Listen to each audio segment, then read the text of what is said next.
kids token. Save the kids token.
Steven Crowder, I believe, debacle, or depending on your perspective, wonderful phenomena.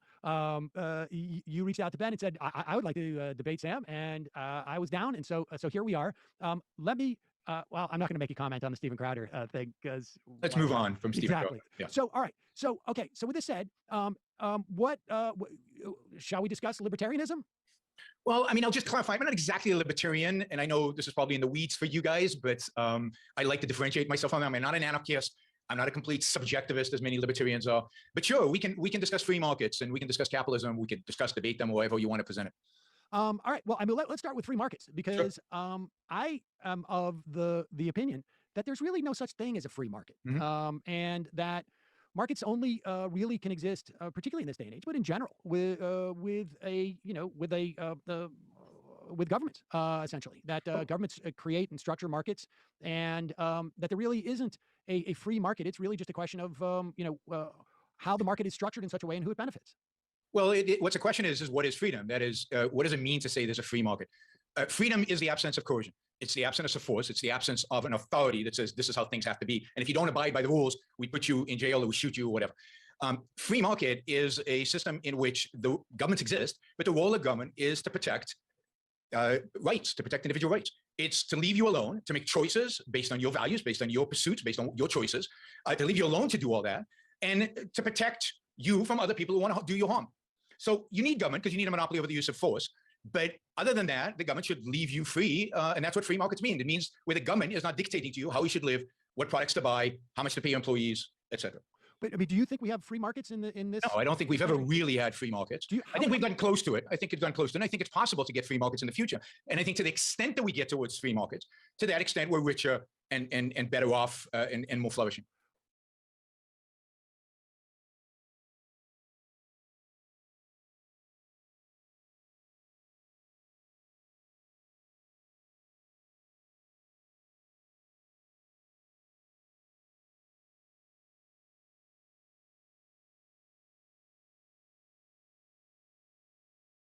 I want to circle back as to who the we is in that, because that'd be great. Happy to. But where, like, what would you look at the market that we have for, let's say, labor and products and whatnot, and explain to us, like, what you perceive as the lack of freedom there, and what you think is obviously supported and structured by the government, but still represents freedom. Oh, there's massive amounts of lack of freedom in labor markets, for example. Minimum wage is a lack of freedom. Requiring employers to pay benefits is a lack of freedom. The restrictions on firing and hiring, many of the discrimination laws are an example of a lack of freedom. Any intervention of the government in a voluntary activity, in a voluntary exchange between two individuals,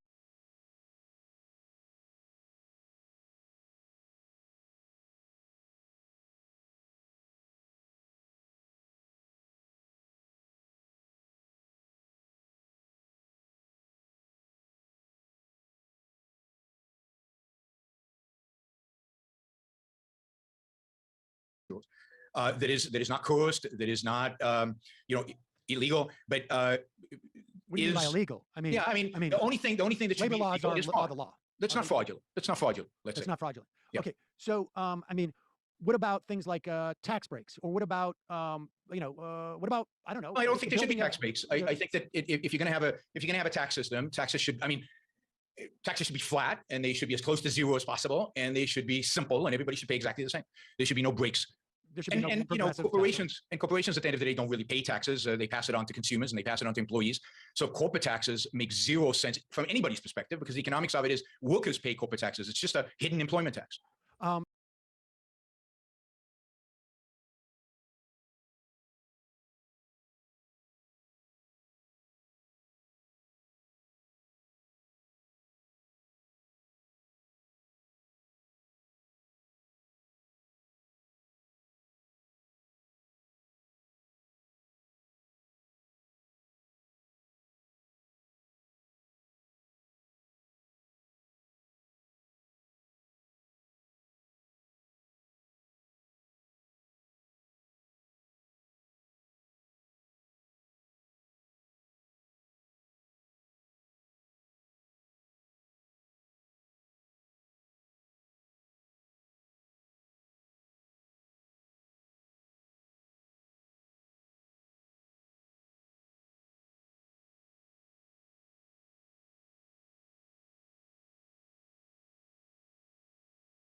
I mean, I don't think that's necessarily the case. But Every economic study out there shows that at the end of the day, the corporate tax is either paid by consumers in higher prices or by employees in lower wages. There is no such thing. Shareholders pay very little in corporate taxes. Very shareholders. Then who pays? There is no such thing as a corporation. It's well, just a nexus of contract, right? No, I mean the corporations will pay taxes on exchanges of goods. They will actually pay money to the government. You're suggesting that they just pass on all those expenses. They may. But there is no such thing as a corporation, Sam. Corporations are just people, right? So which are the people within the corporation that actually pay the tax? Well, the entity.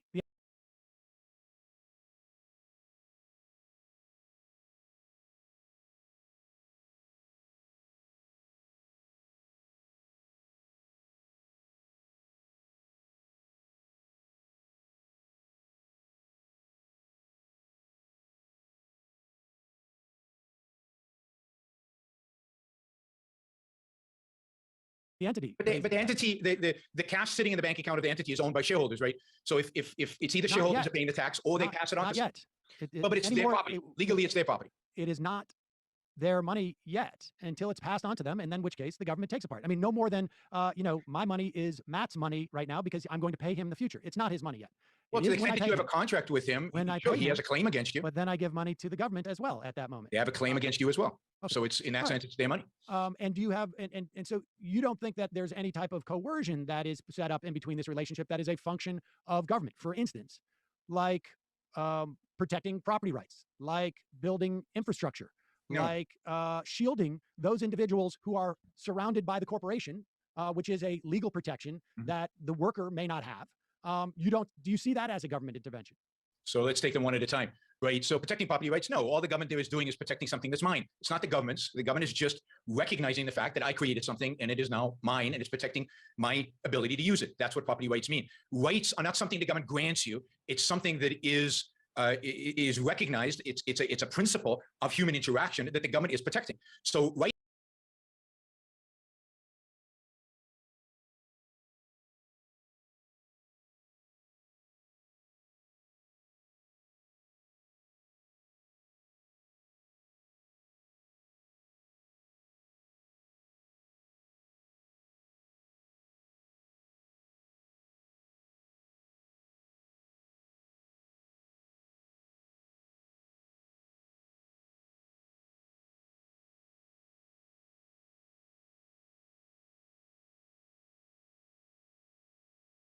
Rights are not things. Rights are freedoms of action. All rights mean is it's a recognition that you are free of coercion, and that the government's job is to protect that freedom. And property is the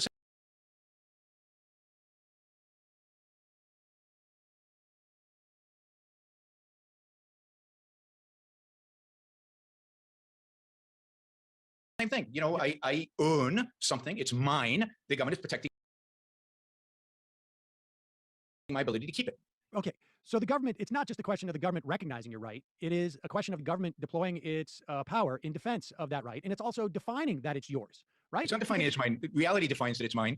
It's the fact that it's mine. You know, if I produce something, Yaron, hold on for a second. If reality defines that something's yours, how is it that what is the use of, why do we have courts that very often have to step in to define whose this is? Because we often disagree about things out of reality, right? I mean, we have courts to decide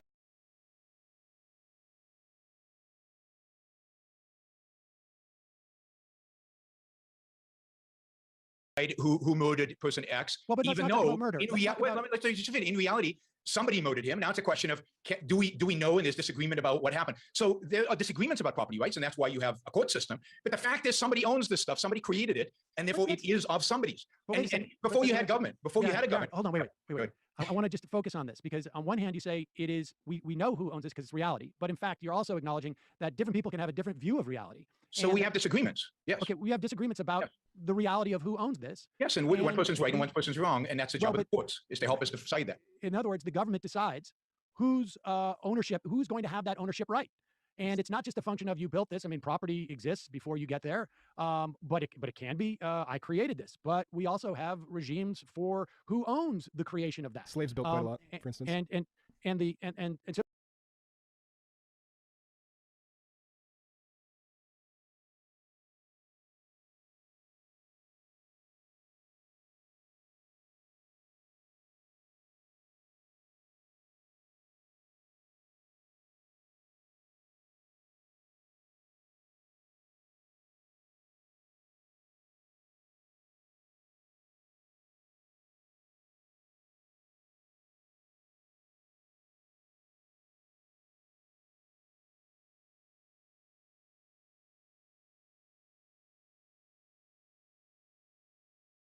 So That's not governments free markets, right? We're talking about what would happen under free markets. So the fact that slave built something I mean, the fact that slavery existed is evil and an abomination, but that's not what we're talking about, right? We're talking about under freedom, what happens to property rights. And what I'm saying is that you create, Matt, you pay Matt a certain amount of money. That's his. That's a contract between you and him. You got to decide that Matt's worth X and he gets X.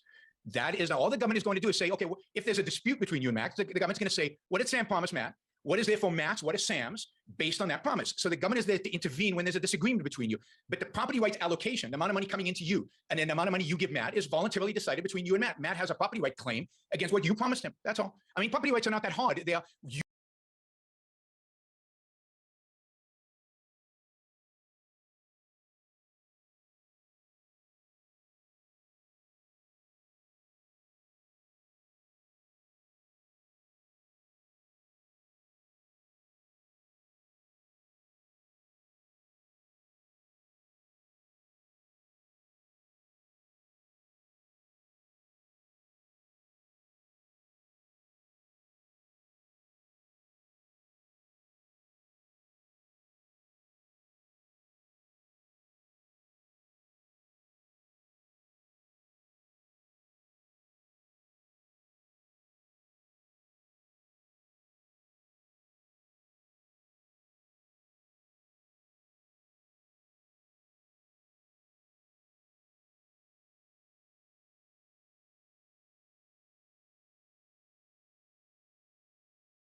Can you hear me okay now?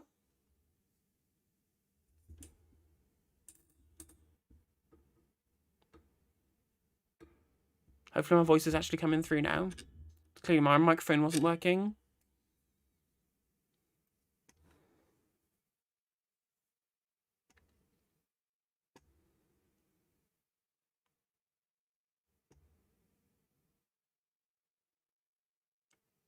Any luck now?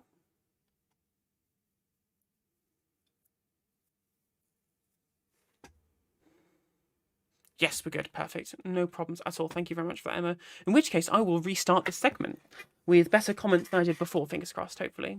How are we all doing in chat? Hope we're all doing okay.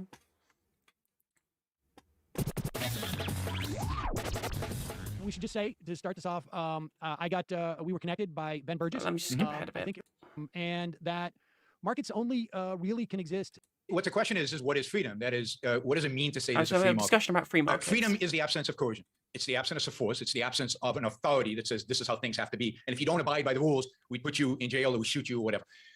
Free market is a system in which the governments exist, but the role of government is to protect rights, to protect individual rights. It's to leave you alone, to make choices based on your values, based on your pursuits, based on your choices, to leave you alone to do all that, and to protect you from other people who want to do you harm.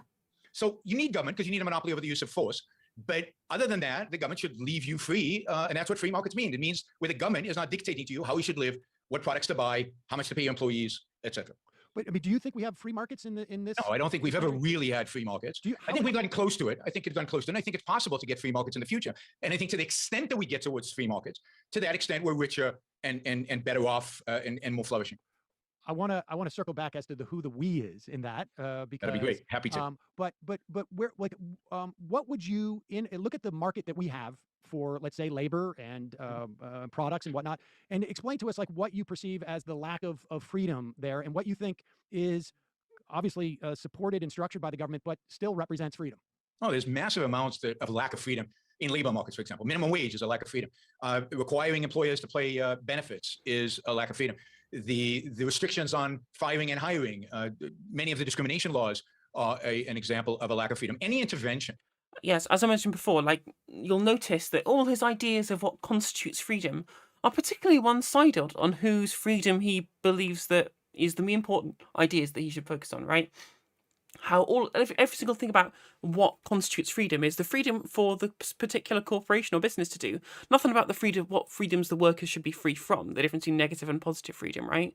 You know, you shouldn't obviously, it said, well, there should be no government who are coercing business owners to hire or fire in a specific way.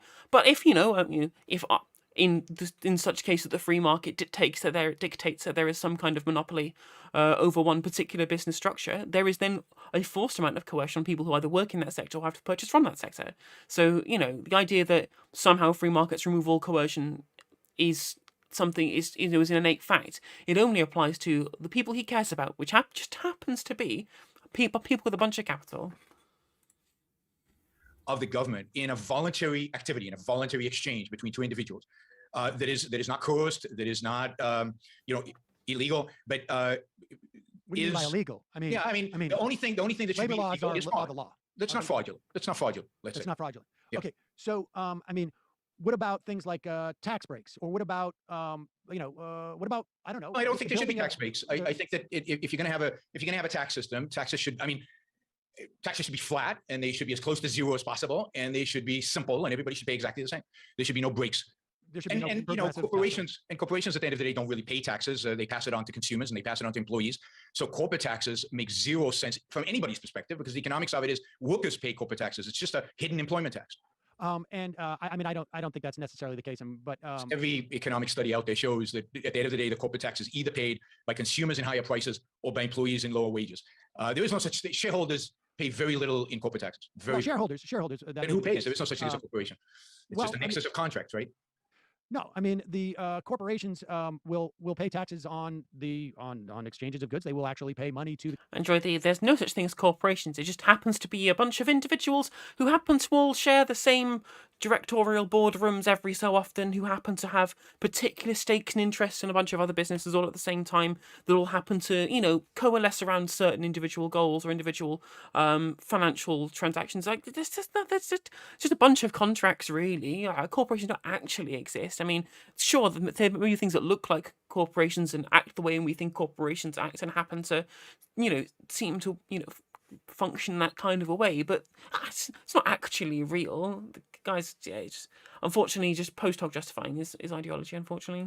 The government, you're suggesting that they just pass on all those expenses. They may. But there is no such thing as a corporation, Sam. Corporations are just people, right? So which are the people within the corporation that actually pay the tax? Well, the entity. But the entity, the cash sitting in the bank account of the entity is owned by shareholders, right? So if it's either shareholders are paying the tax or they pass it on Not to yet. well, but it's their property. Legally, it's their property. It is not their money yet until it's passed on to them, and then which case the government takes a part. I mean, no more than my money is Matt's money right now because I'm going to pay him in the future. It's not his money yet. Well, to the extent that you have a contract with him, sure, he has a claim against you. But then I give money to the government as well at that moment. They have a claim against you as well. Okay. So it's in that sense, it's their money. And do you have and so But it's like, who enforces that contract? Who decides what constitutes a reasonable contract? Who decides how that contract should be set up between two individual parties and what it should include? Right? You have to have some level of the government should has a particular view on how these things should be set up, and that is also subjective and subject to loads of different points of view on how these things should be constructed. And the idea that there's some objective correct way to structure these kind of contracts it doesn't make any sense. You don't think that there's any type of coercion that is set up in between this relationship that is a function of government, for instance, like protecting property rights, like building infrastructure, No. like shielding those individuals who are surrounded by the corporation, which is a legal protection that the worker may not have. Do you see that as a government intervention? So let's take them one at a time, right? So protecting property rights, no, all the government there is doing is protecting something that's mine. It's not the government's. The government is just recognizing the fact that I created something and it is now mine, and it's protecting my ability to use it. That's what property rights mean. Rights are not something the government grants you. It's something that is recognized. It's a principle of human interaction that the government is protecting. So rights are not things. Rights are freedoms of action. All rights mean is it's a recognition that you are free of coercion, and that the government's job is to protect that freedom. And That's your opinion on what rights are, what you constitutes rights. You think that rights are just this idea of negative freedom, where you get to be able to do whatever you want, free from coercion, as he was saying, right? But he's not. There's that's his opinion on what rights should constitute. There's clearly a bevy of different opinions on what constitutes a specific right, right? And other people ideas what a government should or shouldn't do. I mean, this is his particular philosophy or ideology, but he's speaking is it somehow universal, or that it applies to everybody, which is nonsense. Property is the same thing. I own something. It's mine. The government is protecting my ability to keep it. Okay. So the government, it's not just a question of the government recognizing your right. It is a question of the And government. also, like, you earn something so that it's yours. I mean, well, there's a difference between earning something and being the beneficiary of it, right? And just because it happens to be that a bunch of slave owners such and such how many years ago owned a particular thing, that means that that's something that you should own as the person, as say the Pharaoh of Egypt or whatever. It's nonsensical. Deploying its power in defense of that right, and it's also defining that it's yours, right? It's not defining it's mine. Reality defines that it's mine. It's the fact that it's mine. If I produce something, Yaron, hold on for a second. Yeah, if reality defines that something's yours, how is it that what is the use of, why do we have courts that very often have to step in to define whose this is? Because we often disagree about things out of reality, right? I mean, we have courts. Then it's not reality. Then it's a disagreement, and it's all part of there's a utility involved, and then there's we all have different viewpoints on what this constitutes. Murder. In reality, somebody murdered him. Now it's a question of do we know? And there's disagreement about what happened. So there are disagreements about property rights, and that's why you have a court system. But the fact is, somebody owns this stuff. Somebody created it, and therefore it is of somebody's. And before you had government, hold on, wait.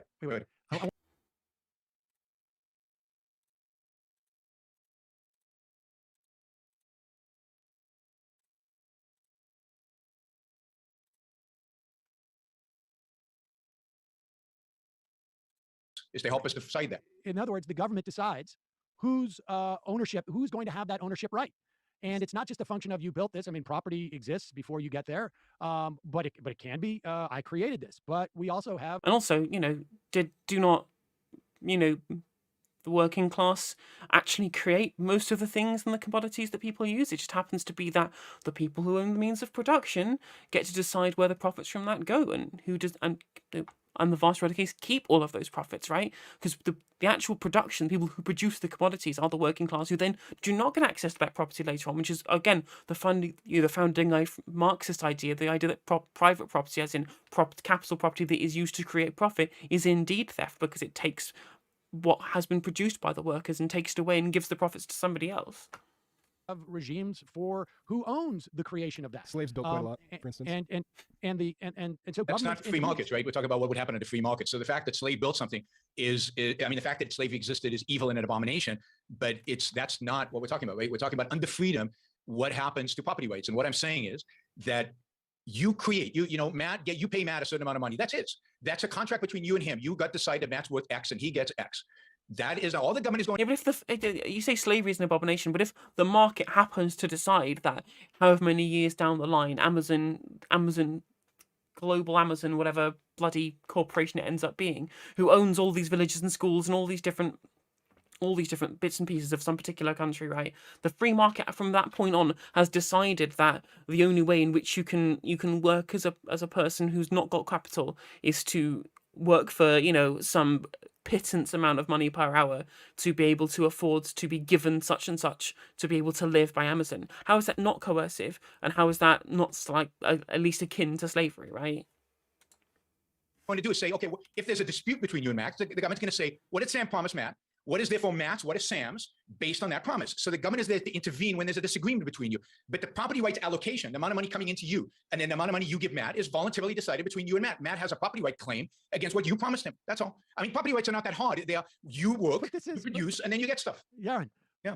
My father's an attorney, right? Whose entire career has been resolving these type of disputes. So yeah, it's not complicated. But it's not just a question. It is the government that comes in and ultimately decides and shapes the property right. I mean, sure, and that's why we want government. We want a government that is focused on doing a good job not shaping property rights, but recognizing property rights, doing it objectively, doing it transparently. But that's what government. That's literally the point of a government, is to shape the property rights, because we don't have a fundamental agreement on what these things constitute. Again, you're acting like your particular definition of property rights is a singular correct one, rather than what we have at the moment, which is some kind of amalgamation of what people have decided at this point, right? And not getting bogged down with the millions of regulations and controls and millions of things that we have today. Rather, if we lived in a simple free market world, government would have one job. It would be relatively easy and things would be a lot simpler than they are right now. And your father would probably not have a job. Okay. I'm sorry, I don't mean your. I mean, if it's simple, that doesn't mean good. Like, does it actually mean that there's things are being distributed efficiently that maximizes anything other than the margins of the people with all the capital, right? Surely, as you know, the Queen has already previously stated, should humans serve the economy, or should the economy serve humanity, right? Like, it's, again, what marginalism does to a person's brain, they just forget that things we use have some kind of use value and some kind of human value, and that what is quote unquote fair within the market, this doesn't actually create a good world people actually want to live in, that maximizes the quality of life of everybody who actually has to exist in this fucking world. Father, but there'll be a lot fewer lawyers in the world, right? I understand. So, what would that look like, and how would that work? I'm very curious about that. If government was more, in your aspirational view Sure. of the world, how would that work? How would we determine property rights, let's say? Well, I gave you an example between you and Matt, right? So Matt would have a property right over what you paid him, right? The whatever contractually you promised to pay Matt, that's now his. And then if he went and he bought a home, there is a role for government to have a registry, but that's about it, of who owns what, so that there's not a lot of confusion about who owns a piece of land. But that's it. There's no, he would buy it from somebody. Now it's his because he acted to gain it. He could, as a consequence, do with it basically what he wanted. It was now his home. So take land, for example, right? So the fact that, for example, in the UK, where land went undue enclosure, and so it's been passed down through landed gentry and then been bought and sold, passed from that point. Like, who decides who has what land and whether that constitutes some kind of fair assumption of that land ownership is completely arbitrary at this point, because it was like the person who's original as it was, who's then passed it down, and then the wealth that's accumulated through that is not something that's been acquired through legitimate means. Like, if a monarch wrote it into law 500 years ago, they had a divine right to own all of the land, like, and then they've sold it off to other people. It's having something like land ownership doesn't make sense in this particular worldview, because it's only because it's been given a certain amount of value due to things that's happened to it previously, right? That's allowed people with capital to be able to acquire it and to be able to maintain the profits that come off of it as well. He burn plastic on it? Well, if the plastic was not harming his neighbors, if his neighbors were being harmed by the burned plastic, then they could sue him to prevent him from burning it. So, I mean, again, the common law is all, what's that? Sue him in the government's courts. Well, I'm not against government. I believe governments are necessary, and governments are there to protect you from harm. So they would have to sue him in the government's courts and show harm in order to stop him. So governments are there to do this one thing. So I'm not against the existence of government. I think governments are wonderful things when they're very limited. Your own. I'm trying to figure out how your world is different than the one that we're existing in. Because when you say do harm, who defines that it's harmful? So I'll give you an example. Wait a second. So Matt and I don't know, sort of like at birth, that the inhalation of the burning plastics are going to do me harm.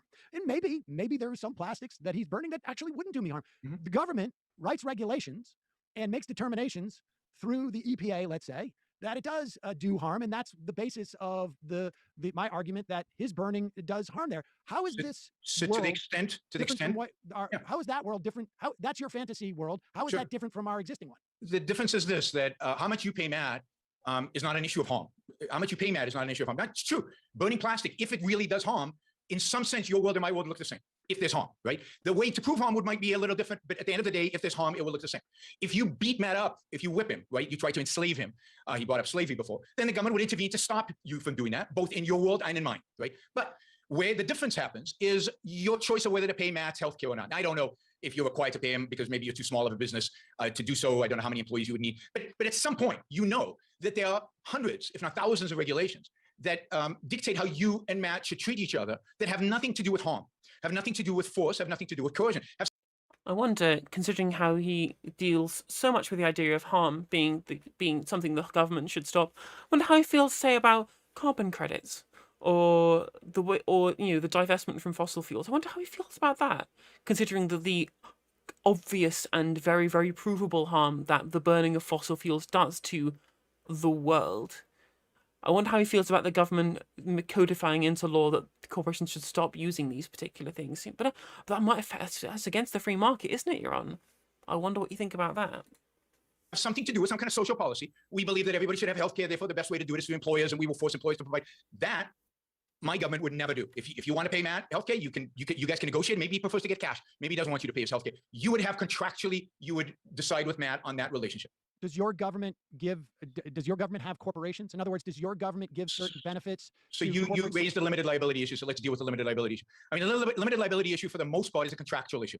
It is an issue that relates to the relationship between debt holders and shareholders. Basically, debt holders are saying, we're willing to lend you as a corporate entity money in exchange for not, and we know by doing this, it's in the covenants of the bond, that we can't go after the individual wealth of shareholders. That's a voluntary decision that they made.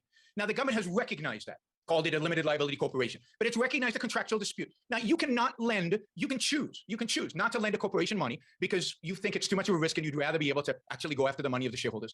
That's all it is. I mean, a big deal is made out of this, but limited liability basically is just a formalization of a market contract. A voluntary contract. But Yaron, there may be voluntary, between the debt holder and the shareholder. But in terms of the corporation and the public, the public doesn't volunteer for any of that. I, as an S corp, have certain protections that amongst people I've never even met before. So what are you protected from? From people outside? I'm protected from my personal wealth being sued. If I let's say I infringe upon someone's copyright, I pay that all in pre-tax dollars. If they come after me and they sue me, so I am. Put aside taxes. I find if you want to get rid of the limited liability that corporations have with regard to third parties, get rid of corporations. With regard to third parties that do not have a contract with the company, sure. I mean, I don't think that's an issue. I would also. But the pre-tax stuff, let's put aside because, as I said, corporations don't actually pay taxes. Your employees do. But well, I mean, they're pre-tax relative to the pass-through. I mean, I wish everything was pre-tax. I'm not a big fan of taxes, particularly not today. I don't doubt that. But what of all the advantages that these entities get from society that workers don't necessarily get? Like, for instance, I am, I make my living on the internet, largely established by the government. That becomes a commercial vehicle for me. I am a trucking company, and I make my money through having high quality infrastructure in a way that I take advantage of that other people either don't have the resources to take advantage of or don't. There are, just the idea that I have that much more property that needs to be protected by the government is an advantage that I have over these, when I get into a contract theoretically with a worker, et cetera, et cetera. So a few things. I don't believe government should build infrastructure. I don't think it's necessary. I don't think it has been necessary historically. In my world, you're asking about my world. What? It's literally, the government has been the only person who's ever built infrastructure in literally every single country in the world. It has entirely been the state who has been the one who's instituted infrastructure. I'm no tanky, but you have to look at the way in which infrastructure developed under totalitarian, authoritarian state regimes. You can see that you can see in which the way in which infrastructure in its best sense has been built, right? Again, I'm not a defender of these regimes because I'm not a tanky, but it's very, very obvious that in these particular state-controlled countries with heavy authoritarian state control over lots of different assets, the people those are the best infrastructure projects that have been seen. Even if you look at China nowadays, not even Maoist China, even modern China, the way they build hospitals in a week, like whole hospitals just get built overnight and they conform to proper amounts of planning and security, all these kind of things, which would never been done under any kind of private system. It doesn't make any sense to try and claim that we don't need the government to build infrastructure. Like, it doesn't even make sense from a practical perspective either, because then you'd have to have every different piece of infrastructure has to go through some amount of corporate lens with which to, or I guess, kind of business lens, I guess, to run for some kind of profit, unless you're some kind of benevolent non-profit, which, again, probably under this person's free market would probably be very unlikely to exist, unless you have the profit motive to turn to. You'd get completely ignored by the free market quite a lot of the time anyway. So what a ridiculous point. World, right? The trucking company would not be writing off of what you had paid into through it. It would have to pay for its use of infrastructure through tolls or whatever to somebody who built the road, right, through tolls or whatever. And I think tolling is pretty simple right now. I think all infrastructure could be built and be more efficient and be more productive on a private basis. Let me just say something about the internet. I mean, this mythology that the government built the internet is truly nuts. And while it's true that government funds funded university programs and academics and so on that ultimately created the basis on which the internet was built. Sure, but if the government is going to fund something like university research, it funds a lot of university research. 90% of it is garbage, and you never see. Once in a while, you see something that produces a result. And they would say, "Oh, the government did it." The government did very little of it. They funded randomly a bunch of research, and some of it turned out to be good. Now, the idea that research wouldn't happen if not for the government is bizarre. Research was happening well before government started funding it. But it's true that once the government starts funding something, it crowds out everybody else. That is, you don't expect private funding of university research if the government is going to do it.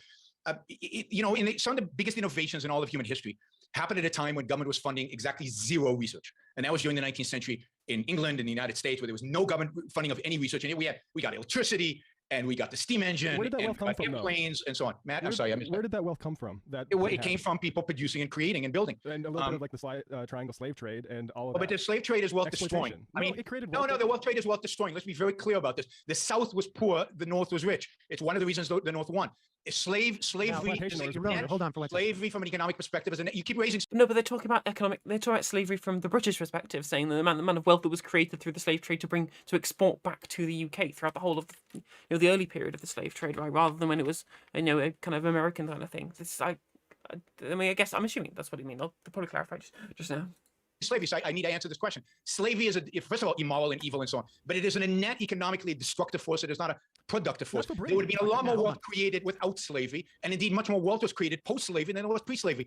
So I know the easiest thing to do when the 19th century is raised is to say, but it's all slave. But that's just an economic and historical fallacy. I don't want to get. I want to stay on where we were.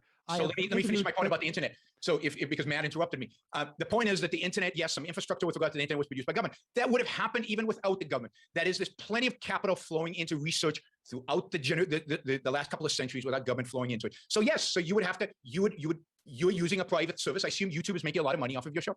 All Good for them. right, Yaron, let me just address some of those. First of all, in terms of the slavery, Also, just like it said, oh yeah, so all the infrastructure that was built in the United Kingdom in the 19th century was done by private. Nonsense. I mean, like, just for example, you look here at the sewer system was built by the Metropolitan Board of Works, which is UK based, which is UK based, government based. That's why that's why we have sewers in London. It's why people have their shit cleaned up and we don't have an open sewer in the Thames, right? Nonsense.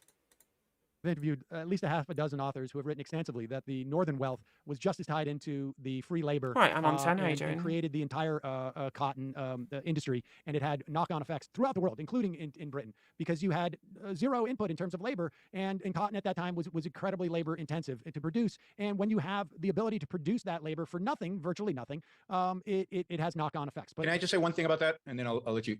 Slavery's existed from forever. We've had slavery. How about the triangle slave trade? Matt, please. Slavery has existed. Matt, slavery has existed forever.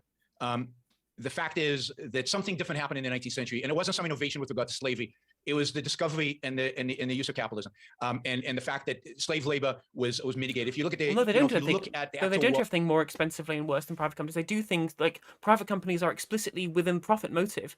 Whatever contract gets paid, say for example, a government pays out a contract, then some of that money has to go towards the profit motive of that company, and companies are incentivized to cut corners on the consumer end as well.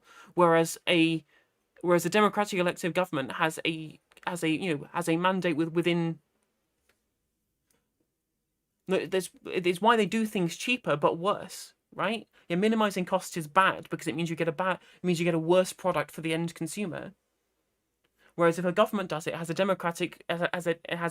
democratic responsibility to be able to deliver the best for their constituents, so that they have to then get re-elected based on that democratic mandate, right?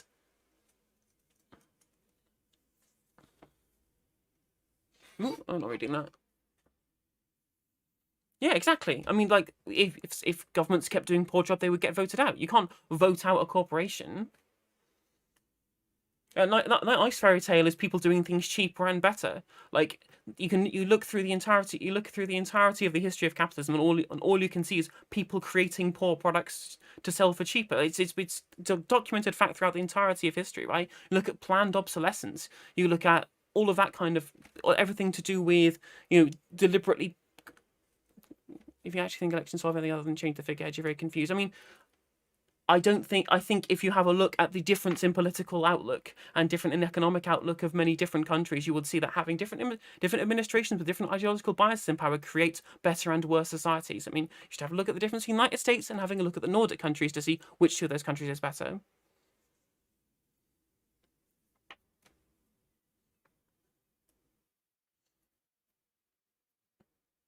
If elections are so important, why is HS2 not done? I mean, to be fair, there's always been a push and pull on HS2, and again, part of that's been devolved for the planning committees. I mean, HS2 shouldn't get done because it's a bad infrastructure project. There was essentially a vanity project from the Conservative Party. In the end, what has become essentially a vanity project for the Conservative Party. They have specific targets they don't even really think they need to meet, and that's why. When you look at the Chesham and Amersham by-elections, why they lost that by-election, because the people of that constituency understand that HS2 is a bad idea.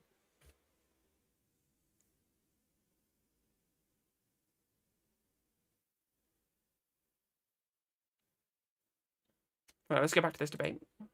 Wealth created during the 19th century. Almost none of it was created as a consequence of slavery. And I know there's a massive political agenda of painting the 19th century in that way, but it is distortive and it is wrong. And if you look at the places in the world without slavery that has taken the same principles as capitalism developed in the 19th century in the United States, they developed wealth as fast, if not faster, than the United States. So the slavery issue is just a massive perversion and distortion. And it's sad to see that is the critique of you know, okay. Listen, yeah. Let's just table this because I've literally interviewed half a dozen people. I know, and experts at this who disagree. Experts at a political angle on it. Okay, absolutely. okay, I'm sure you haven't interviewed the experts that would mitigate that. I have actually talked to many libertarians before who've made a similar argument, okay. But without the data. But nevertheless, let's go back to just even your description of the internet. Now, your argument is a counterfactual that's impossible for any of us to argue, which is the internet would have existed even if the government hadn't spent all this money on research, which, by the very expense of it, is indicative of it is research that they're going out there and they're laying a lot of bets on stuff that doesn't necessarily pay off, which of course capital is highly reluctant to do.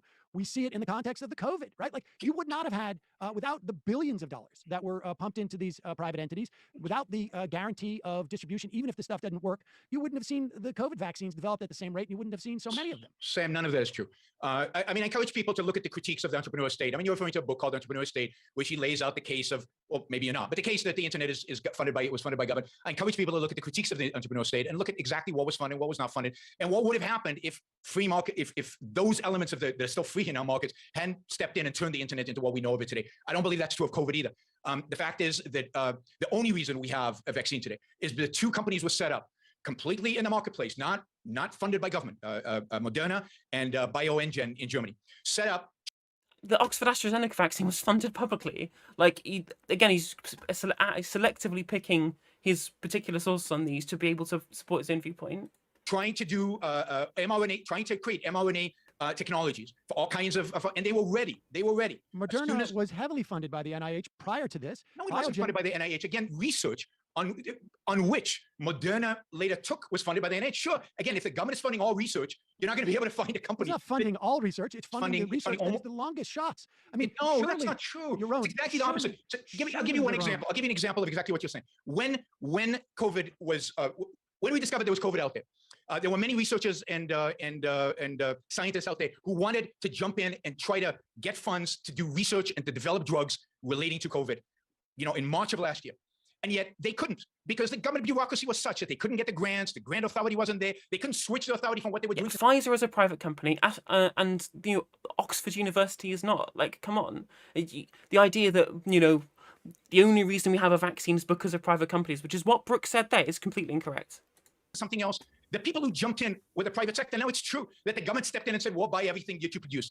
As if in a free market that couldn't have happened, right? As if in a free market, insurance companies don't have an incentive to do exactly that. I know you'll pull a face, but we could lay down a scenario where profit-seeking, profit-maximizing evil corporations actually seek to buy as many vaccines as they can because it's cheaper than actually paying for treatment in hospital, which is what would have happened in a free market. But look, we can argue about the factual and the counterfactual. To me, the deeper issue about free markets is not, can we draw these scenarios? Because I think, you know, if you give me enough time, I could draw you the exact scenario of what would happen under COVID in a free market, and a lot fewer people die than under the 600,000 that died in the world in which we have the government involved in it. The government was an obstacle at every step of the way. It didn't do its job. It didn't test screen and isolate, which is its job. It wouldn't let private enterprise produce tests until it was way too late. The CDC insisted on making the test themselves, and it was a lousy test. And the vaccine distribution is a joke, centrally planned, was a complete abomination. Could have been much more efficient if it was done under free. But, like, the UK had a centrally planned vaccine distribution. It's been one of the best ones in the world. Like, come on. Okay, we could go over all of these in great detail, and I could present a counterfactual, and you'll say it's counterfactual, so who cares? But the essential is this.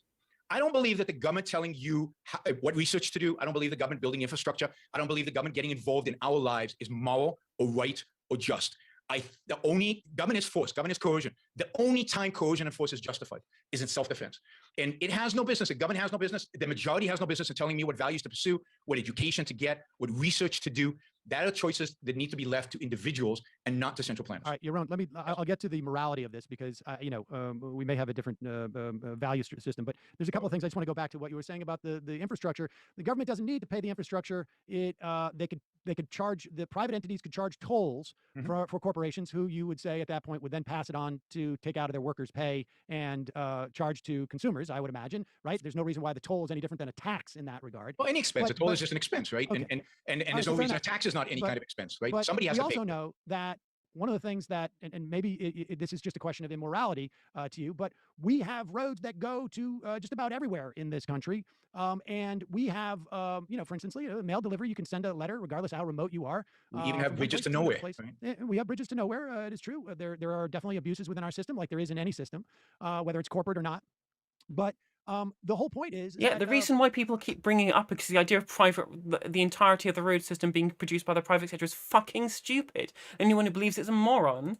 private corporations will only seek profit. We know many stories. I'm sure you must know, have heard stories of medical inventions that are built that are maybe helpful to a very narrow amount of people, and their private corporations don't support it. I can tell you that living in an area where there was a tremendous amount of Lyme disease, there was a Lyme vaccine that existed 40 years ago. That was about 70% effective, but it was just not profitable for the company at the time. And maybe there's one coming back now with some government intervention and support of that because the profit motive is such that it wasn't compelling enough. So we're going to see a Lyme vaccine in a couple years now. That's really bizarre, Sam, because if you think about the number of drugs that are being researched and being produced and being investigated, and the number the FDA approves, and the cost that the FDA, the amount of money that the FDA causes a drug to cost these days, the idea that it's private enterprise that is restricting drug supply and not the FDA and not government restricting drug supply is bizarre. And the fact is that, for example, I'll give you a quick example. There was a drug that people who had arthritis swore by this because they live in excruciating pain, and there was one drug that would actually reduce their pain.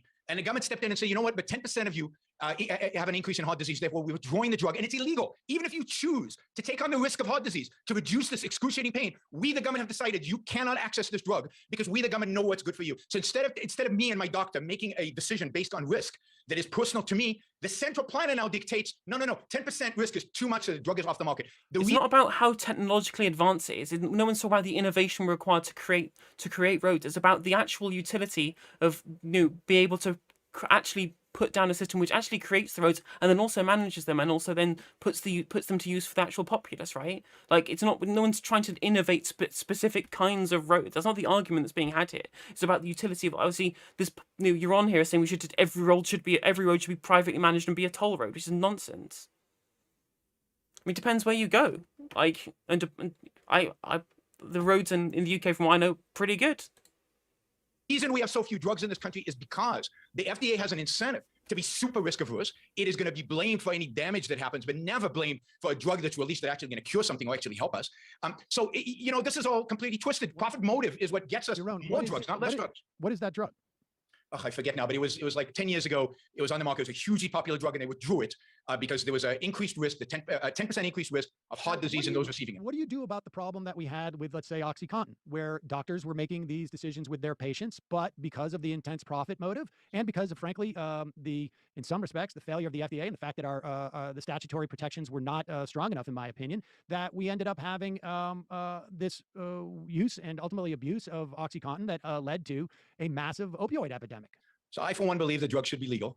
And if people want to abuse them, they have every right to abuse them. It's sad. But the point is, the doctors gave doctors, you said this should be a decision between the doctor and the patient. And I'm suggesting to you that a significant part of the overdose that we see in the addiction was not a function of people making a choice to be addicted or to abuse drugs, but was rather a profit motive on the part of Yeah, but I mean, maybe they're not perfect. I mean, again, I just go from my personal experience. I think the roads are pretty good here. They're definitely better than roads in in some other countries, right? Again, it's all a part. It's all a matter. It's all a matter. It's all a matter of opinion. But the idea that we should just leave it all up to private companies to run and own them and create them, and then charge people tolls to use them is nonsense.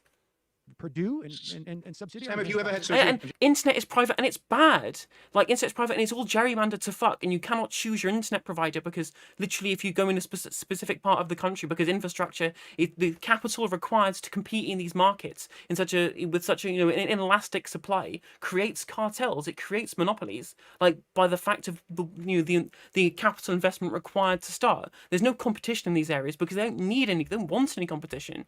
Like, but having competition within the internet system would be a bad idea, which is why the idea of a government-owned fibre network that was proposed by the Labour Party in the 2019 election was a good idea because it's the great leveller. Just curious, have you ever had surgery and been in intense pain? I have been in intense pain. I have friends. And when the doctor offered you, when the doctor offered you an opioid, what did you do? Let me just finish. Go ahead. The profit motive drove these salespeople and this company to make doctors believe that this was not addictive in the way that the doctors understood. It doesn't matter whether the government does them well or not. It's whether or not the private companies would do them worse, and whether there is any utility in being able to create a system which is run privately, which wouldn't make any sense and wouldn't run well. Like it just wouldn't. Like whether or not the government pays out of their own pocket and has their own state-owned company that deals with the roads, or whether they pay a contract out to a private firm. The idea that they should be privately owned and run is a bad idea. That this type of opioid could be. You're shaking your head. I mean, I'm shaking my head because no doctor believed it wasn't addictive, and particularly they couldn't believe it after they actually. Name me any country in the world where the roads have all are all owned on a private network. Name me one. Saw their patients come back over and over and again to ask for more. So maybe initially you're right, but the ISP for the government was free at the point of use. That was literally the point of it. at some point you have to ask. We have a tremendous amount of corrupt doctors. I'm sorry, if you're going to say stupid shit like the NHS providers one of the worst healthcare providers, well, you can just get banned. That's just a fucking dumb thing to say.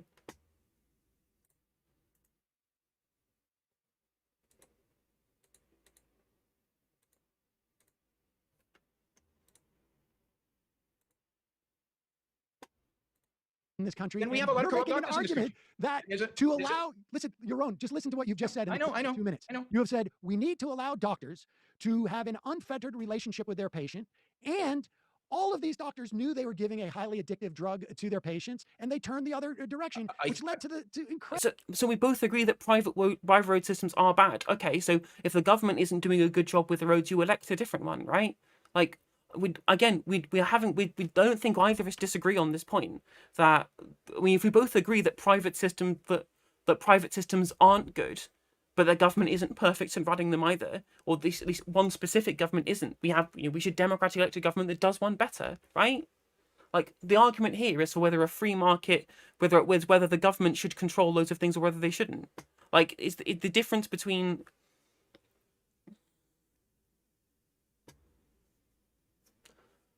When again, it's not a specific proof about how bad they are.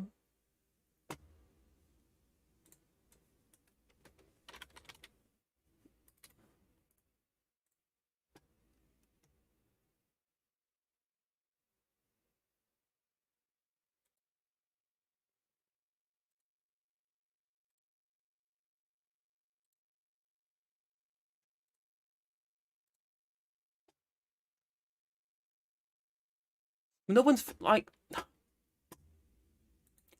for example, like the M6 toll is a toll road, right?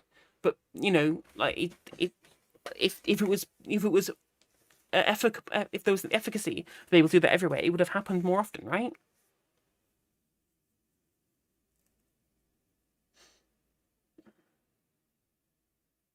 I actually don't know who the M6 toll is operated by. Let me just double check.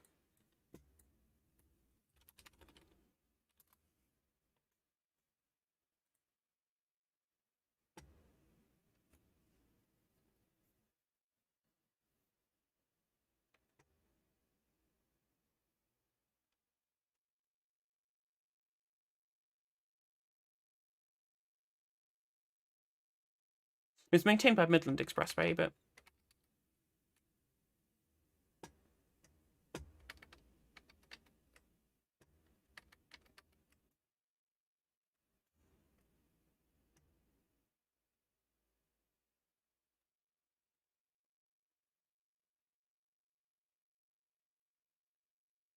Oh, it's a public-private partnership.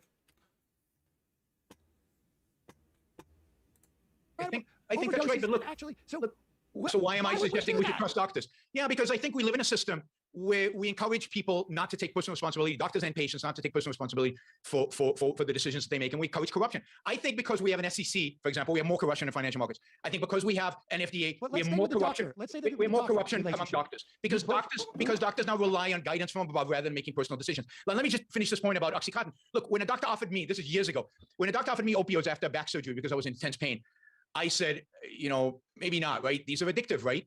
I knew that. You knew that. Everybody knows opioids are addictive. Everybody knows opioids are addictive. And what we do is we shrug off. Who's ever been addicted to that pain medication? Yeah, and they rationalize it away, but they knew what they were doing. They knew what they were getting into, really? and it reduced their pain, so it was excusable, and they could, they could justify it to themselves because the pain was going away. But it doesn't take much research to discover. You just do a Google search, even 5, 6, 10 years ago, and you would have discovered that any one of these drugs was addictive. We don't want people to take personal responsibility. We don't want doctors to have personal responsibility about the decisions they make. Let me ask you we this. want to give that decision authority to some guiding authority like the Is FDA. mRNA vaccines, are they safe? Yeah, I think so. Well, I mean, if Again, I wasn't specifically bringing it up as a point of something that the actual government does particularly well in any case. Like I said, I only can go from my personal experience on whether or not the roads are good in the UK. I don't really drive very often. I don't go in a car very often. At least not every year and a half. Right? I'm supposed to not maintain the roads very much during the pandemic when people weren't using them. Okay, but I'm specifically arguing against you, Ron Brook, here when he's saying that the government shouldn't run any roads and says you'll be private, which I was saying was stupid. Okay, but fair enough, I guess. Yeah. It's difficult to concentrate between listening to both sides of the argument over there and also seeing people in chat. So I can find just as many hits. Well, no, but you're saying that it's use your mind a little bit. You can differentiate between the conspiracy theory nonsense and the reality. I just want to be clear on what your argument is here. Your argument is that the literally tens of thousands of deaths that we've had as a function of addiction that started with OxyContin. Yeah, probably shouldn't have taken someone with the name Anon seriously, I guess, when they were in chat. But I appreciate the good faith, Tolstoy. You're arguing that the doctors were unscrupulous and the patients failed to understand the implications of the medicine they were taking. And that, okay, this is where our worldviews really diverge. Because I don't believe that we can have a functioning society where every patient each has to know the implications of every medication they're taking so they can fact check the doctor who apparently is willing to be unscrupulous to the extent that they can because they're aided and abetted and encouraged to be corrupt by the existence of government agencies. I don't disagree with you. That would be a rotten world, but I don't believe that's the kind of world you would get. I believe that is a world that we have gotten because of the kind of role we've allowed government to take. We have delegated to government authorities so much of our personal responsibility, both as doctors, as pharmaceutical companies, and as individuals, that yes, you cannot just take the world as it exists today and snap your fingers and yes, everything happens. Incentives matter. And when you create perverse incentives, which is what the FDA has created, you get perverse results. And that's what we got. And you're getting the same with mRNA right now. The reason there's so much conspiracy theories about this is because people have lost trust in our government. And you get one central authority saying thumbs up, thumbs down. And we're living through that. It's a sad and horrific state that we have right now. Well, we're not trusting scientists because scientists believe be members of some kind of elite. You've just described the entire opioid epidemic as a function of unscrupulous. I think it's a function of the system that we have today, which involves the FDA and unscrupulous doctors. Yes, and ignorant patients. But you're suggesting, in the absence of the FDA and the government, that everyone would trust Pfizer or that they would all do the right thing because why? How would the incentive structure be different? Because first of all, think about what happens if you don't. Think about how you go out of business and how much you suffer when you go out of business if you screw it up. It's a big deal. But let's wait a second. Let's take that world. Because that's an interesting thing. Because I'm thinking about the builders of that building in Florida. Sure. Now maybe they would take a hit now if we knew who they were. Maybe they're still in business. But it also suggests that the way corporations, which we know, and you've made it clear, are just people who have a legal protection. Those people, 10 years down the road, they're gone. That CEO and that C-suite, they're gone and they've profited from it. So if the company goes bankrupt because the Sacklers made billions. Yeah, they don't have them. They don't have those billions anymore. Oh, they do. They very much do. They don't, and they were pretty well off even before this. I literally just interviewed the guy who did the story on the Sacklers. They very much do have billions of dollars. But again, I don't think they are the only party responsible for what happened there, and a lot of people are getting off the hook on it. But then everybody gets off the hook. Like the point is, life is no guarantee in life. Look, we have the system you want or close to it, and I would comment on this, but Sam's just doing a really good job anyway. building inspector went into that building and returned every 10 years. The government sent a building inspector into the building in Miami, and they still didn't get it. They still blew it up. No, And I would argue, the private owners of that building did not yeah, but respond that's the to it. point. The point is this: that in a world in which the government doesn't have a building inspector, let me finish this thought, and then I have to run, unfortunately, right? Because I don't have a lot of time. Let me finish this thought. In a world in which I imagine there are many people that have a clear interest in keeping the building from collapsing. Certainly, the owners of the building and the people who live there. Now, look, mistakes are going to happen in any system. Mistakes are going to happen, right? No system is going to guarantee that no buildings ever collapse. No system is going to guarantee that no people ever get sick from a drug or sick from food that they eat. But I like the incentives of the building owners, the people who own the condos, more than I like the incentive of the building inspector from the government. Now, it didn't work in this case. Man. It didn't work in this case, but I said that sometimes things are not going to work. But you know what? I also like the incentive of, in a free market, not in the world in which we live now, where everybody hides behind the government, of the insurance company that insured that building. Because they've got a lot of claims that they're going to have to pay now, and they're going to take a big hit. They, in a free market, they would have sent an inspector. Now, in the world we live in today, they don't, because they rely on the government inspector, which probably was not a good idea. No, the government inspector made it quite clear that there were problems there. The private inspector, Not I'm sorry, 20 years ago when the building was built with a basis. I'm sorry. The private inspectors also, the engineering company that was in there, the private owners of that building made the decision not to fix it. Now, were there stricter government regulations? Then why are we worried about it? Then they made a decision and they suffered the consequences. Because there's 100 people who made a decision, who made a bad decision, and suffer the consequences of it. I'm not justifying the building collapsing. I'm saying that people make decisions. If I make a decision to walk into the street without looking, should the driver be limited in his capacity to drive because I made a stupid decision? The point is that there are, what you want is for the people who make the decision to suffer the benefit from the consequence of their actions. If I make a decision to take Oxycontin, knowing it's addictive and I become addicted from it, that's my problem, not yours and not mine, and not anybody else. The problem is that humans are not entirely rational actors, right? We don't There's one of the problems that we have with I guess problem with markets in general, but I guess markets have existed as long as humans have existed, so it's not exactly something you can argue very well against, especially when you see how command economies have worked in the past, right? But you can't just imply that humans are going to be completely rational actors, and anything that happens to them is going to be entirely their fault based upon a perfect amount of information that they've been given in the past, right? I believe people should pay for the mistakes that they make. I think that with death, maybe sometimes, apparently, according to this guy, we have gotten to the rub between us. That for you, the morality, as far as I can tell, is that consequences, if they can be directly attributed to a mistake that individuals make, that's just the way it is. For me, my morality, I guess, to use your term, is that society should try and diminish and mitigate the suffering of other people. That's a big difference between us. My view is if you want to mitigate the suffering of other people, you should be able to do that freely. To force me to help you mitigate the suffering of other people because it's your value, but if it's not mine, that is immoral. It's immoral for you to impose your morality on me, even do I have to share? If you're in the majority. I have to say too that not every, but many of the conversations I've had with libertarians, the ones who are more coherent, and I count you as one of those, ultimately comes down to there's a certain frustration that they have that the vast majority of Americans subscribe to the idea that society should mitigate mistakes that people make, like things like, and that society should be designed that way, and that it is frustrating for people like you to live in a country where most people feel that way. Oh, absolutely. We try to educate people not to feel that way. But yes, I would like to live in a place where people are free to aggregate their efforts together to mitigate problems that they see fit on a voluntary basis. I don't believe in coercion. I just don't believe in force. I don't believe anybody has a right to force somebody else except to protect property. That is I'm all for protection. I'm protecting your life. Police should protect your life. I think property is an extension of your life. Should they protect somebody's life by giving them the means with which to sustain themselves, absence of being able to sell their labor to a capitalist?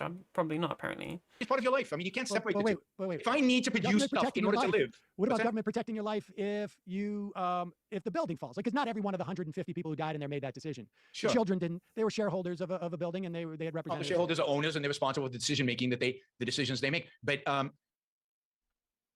it's to protect your life from somebody else using force against you. It's not from nature. I mean, a hurricane might blow through here. I'm in Puerto Rico right now, and I don't expect the government to protect me from the hurricane. I do. So, I mean, I guess it's just some massive philosophical disagreement that we have. But the idea that you don't think that the government that we all pull into shouldn't protect people from natural disasters is absolutely wild to me. Like again, that's one of the reasons why I advocate for I think the NHS is good and why I advocate for universal healthcare. Regardless of which particular system it is or which country it's in, the NHS is good, but plenty of other systems which do have universal healthcare I also think are good as well.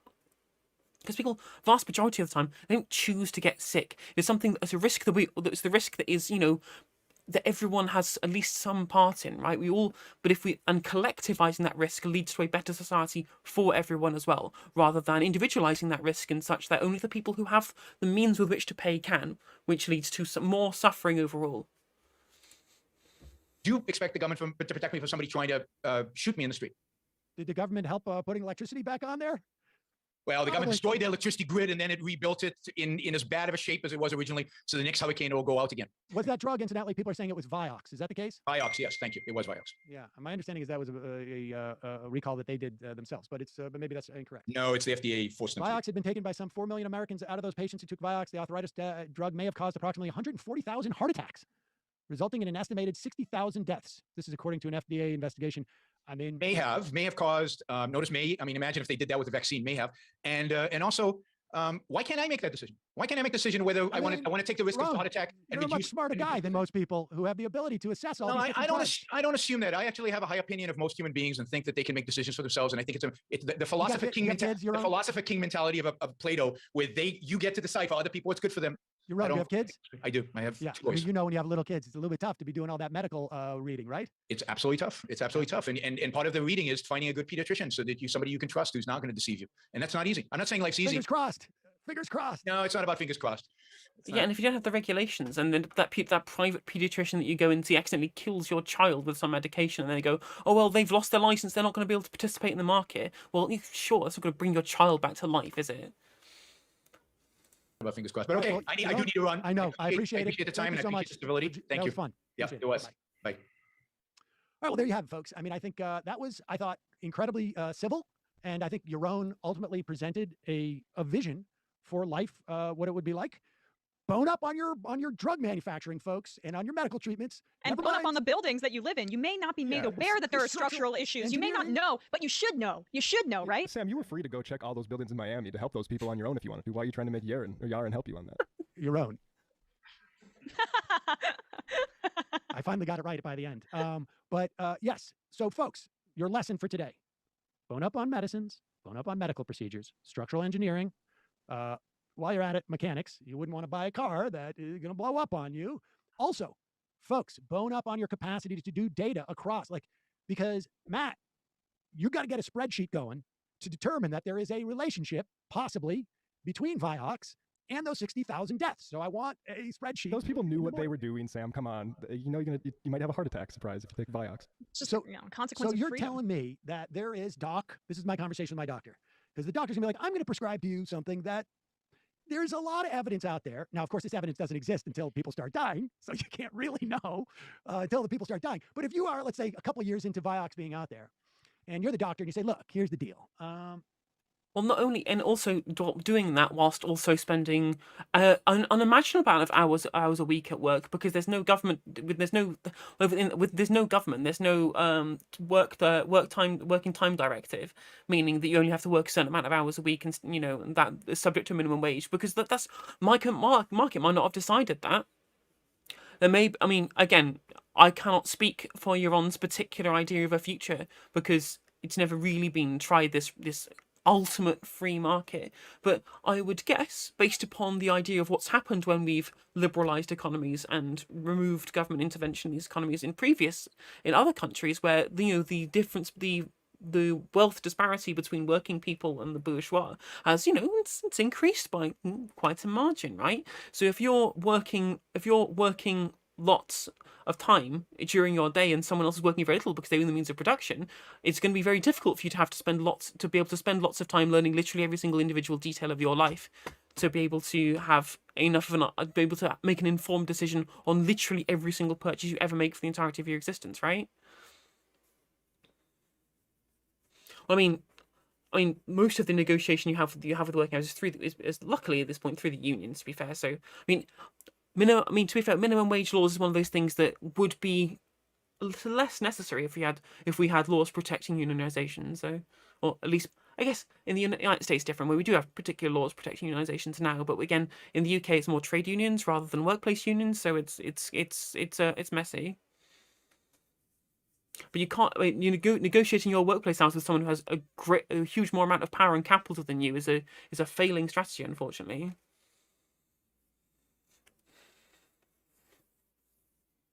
And it was only through collective agreements through the state, especially in plenty of other places. Yeah, I mean UBI would also get rid of minimum wage as well. UBI is a really good idea. Although you'd need some kind of housing,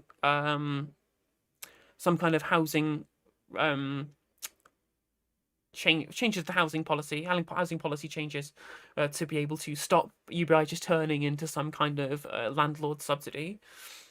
But yeah, I agree. Minimum wage, it's the problem with the minimum wage is it's a patch up on something that's already faulty, right? There are inbuilt issues with the system that we have now, and then we've papered over the cracks with minimum wage, right? Whereas UBI would mean the need for minimum wage would go away. If unionization was flat across the board and everyone was part of some kind of workplace union, it would get to the point where minimum wage it would all be done via collective bargaining agreements, like you see over in the Nordic countries. They're supposed to be these bastions of progressivism. Yet none of them have minimum. I mean, most of them don't have any minimum wages because they have such strong unions, which I think is a much better system, which actually has, I mean, less government imposition, but more by giving workers a enfranchised power with which to bargain for their particular needs and their particular wages that they need moving forward. It's a much better system than the government just saying this is what should happen, move forward, right? But unfortunately, when you have a country like ours where unions are always under attack from the right, unfortunately, they have to have minimum wage to paper over the cracks to stop everybody getting frustrated, and that's why the Conservatives increased the minimum wage. It's only about 2.5%, sure. 3%. Sure. That assumes 3 out of doctors tell you 100 the people I truth. prescribe this to are going to have a heart attack. Thereabouts. But only half of you are going to die. Here it is. Also, if doctors are corrupt, he might not even tell you that. He might just say, "Hey, look at this great new opioid they made that isn't addictive. Try this." Right. And then the best doctors, the non-corrupt doctors, they'll be the ones that rise to the top, and the corrupt doctors will also rise to the top because people who want the addictive substance will just go to them. Folks, you got a lot of reading about to do, that. incidentally. Oh, and then of course you got to go and this corporation. If you work in a small town, let's say like one of those miners are on strike right now, man, you're in big trouble because that is. I just want to I know it's unfair to drag libertarians into slavery, but slavery wasn't just in the southern states. It was more pronounced in the South because that's where the big field crops that you could hire, Right. not hire, own 300 people to work the fields. But in all the domestic situations in the North and the major families, those were all slave owners as well. Right. And the fact that slavery was bigger and more prominent in the South was not just a coincidence. It was not because just simply, Southern people. It was because that's where you could really exploit that free labor in a commercial setting. Yeah, and right? free that profit from those laborers, basically. That's what set all this in motion. And it's interesting that libertarians are less interested than Marxists are in tracing that profit. It's fascinating. I mean, it's fascinating. There's a lot of work that is being done. You got to really, and then the idea that I don't know, I mean, the reason why I have these debates is ultimately to allow, particularly libertarians, to really just set them up so that what they're suggesting is explicit. Because on a very surface level, the idea of I want to be free to be you and me, man, that's, who's got a problem with that? But ultimately, when the morality, and it's interesting, it's fascinating to me that they talk about it in the context of morality, when the highest moral value involves no empathy or recognition of human suffering that they're not directly responsible for. I feel like that's it. That's your in the starkest point. I mean, we can go through how would this actually function? His world didn't sound terribly different than mine. He just stopped talking about stuff. The other thing about UBI as well is it does two things for the workplace as well. It means that workplaces employers have to compete with UBI to entice people to come to want to work for them in the first place, what was I going to say? There's a second point that I had that I've completely forgotten. Oh yeah, it gives more people the ability to save up capital with which to start their own workplaces as well, or to create their own cooperatives, which is also good. So I'm a big fan of UBI. Stuff at one point, if there's a dispute, we'll just resolve it in the courts. Well, but based upon what precepts? Laws? Well, yeah, there'll be laws that will deal with it. This always happens with libertarians. They just decide to stop the conversation at one point because they literally don't want to watch the rubber meet the road on the practicalities of the society that they aspire to. But put that aside, because that's almost like a side dish. The main component is what Ron Paul said on stage in I think it was the 2008 debates. Somebody doesn't get health insurance and they haven't lived their life in such a way that they can afford it, and they die on the street. That's just one of the features of society. Now, I guess it would be a private entity that would come and pick the body up, I don't know who would pay them at that point to dispose of the body. That might give other people, I guess we would all pay fees to a private company to make sure that that body that dies on the street doesn't give us some type of disease. But we could also call that taxes. And we could also call that entity, the government that comes and picks that body up off the street. But just that is presented as a moral choice is fascinating to me. But there it is.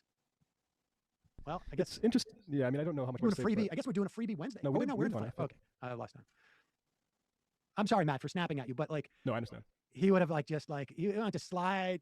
That there's a lot of move on to the next topic quickly because we can't go too deep into any one of these things. I know, and he had a time limit, and you only got to cornering him right at the end, right? Because he wanted to run through all of these, theoretical examples first. Yeah, well, maybe I can do a separate historical debrief with libertarian callers in the future.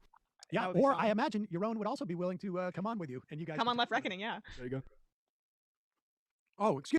Right, I'm not going to let you advertise on my show, Sam Seder.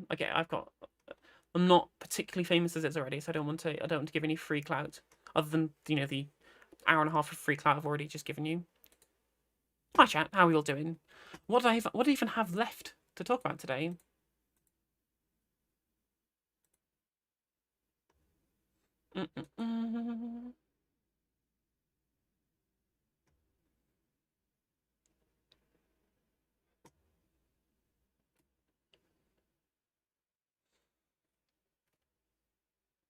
The guy, what do you mean guy blowing up because of Steven Crowder? The guy had a million YouTube subs already. Like he only got an extra 70,000, which is kind of a flying omen, really. I mean, that's because you probably don't pay much attention to politics.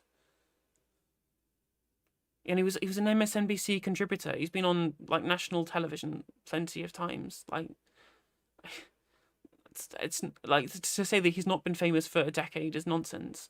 Just because Steven Crowder has loads of funny memes and pictures that get sent around Facebook because conservatives don't know what they're talking about and just want to laugh at the funny man, whatever. That doesn't mean that doesn't translate into political nous or political efficacy. I mean, with regards to the UK COVID, So I was looking at the information about it, and they say that if there's any time to actually open, I can take these headphones off now, can't I? If there's any time to open up, it should be over the summer, so that we don't have the third COVID spike in the winter. So the good time to have a COVID spike is for now. Is now during the summer when it's going to be when the least amount of people to die concurrent with other illness, with other concurrent illnesses and comorbidities. When the weather is not when the actual weather isn't going to compound that with other colds, flus, etc., things like that. And obviously it's nice for people to open up during the summer. I don't disagree that the idea that we should open up the economy now is a bad idea necessarily, right? It's gonna have to open up at some point. The issue I have with is just the complete removal of all restrictions, no mask mandate anymore, back to normal when we have such a high, surging case rate because of the Delta variant, right? We definitely should continue having a mask mandate, and I think having indoor COVID restrictions as well, like the rule of 6 about people sitting in similar areas, that's still a good idea. I think we should have, but I don't think we should cancel all outdoor events. It should be a little bit more structured than just just have fun. Again, I think it's more of I think it's less of it's not following any of the science as it's been stated. It's just they pushed back quote unquote Freedom Day. It's a fucking ridiculous name. To be able to do so, just to be able to meet some kind of arbitrary goal that they've set rather than have a proper idea of what's going to be best for the country moving forward, I don't think is a really very good idea. Plus, obviously, I wouldn't trust Sajid Javid as far as I could throw him.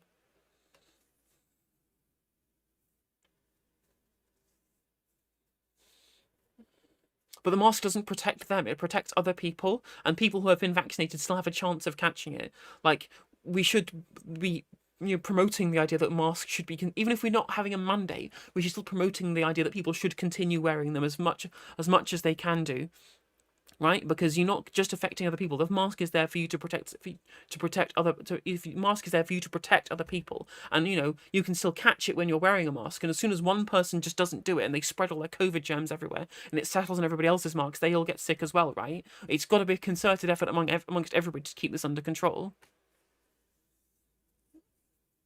Well, then you're just a fucking selfish cunt. Like, sorry.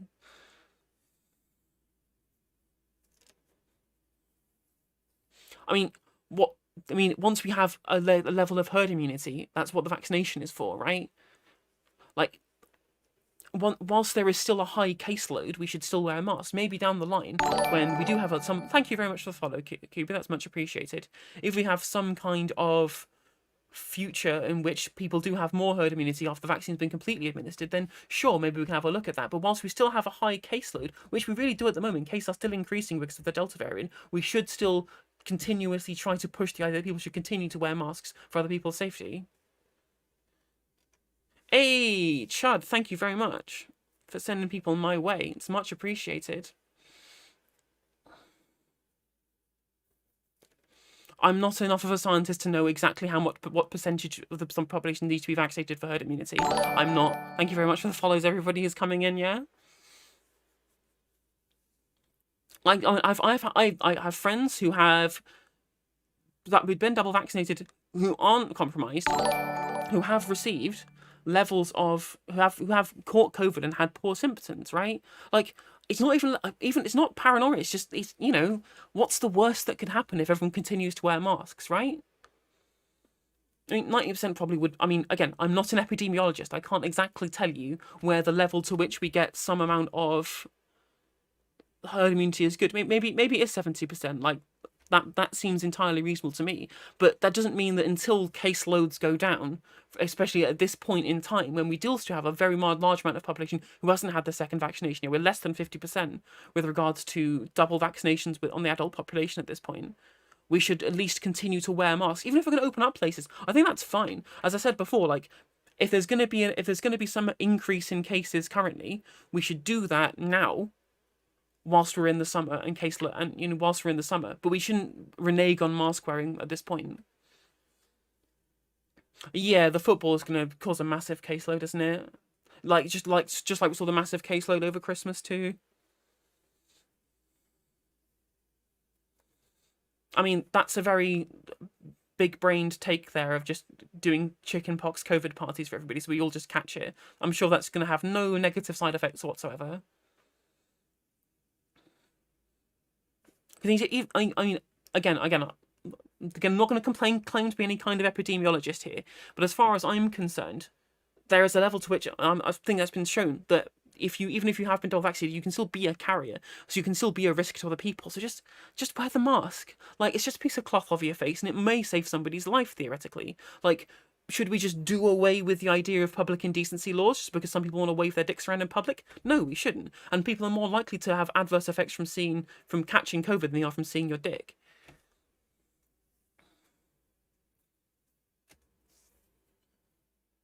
Yeah, I saw loads of people who were in plenty of pubs and gatherings celebrating the result who weren't wearing any masks all over the BBC. It was pretty frustrating.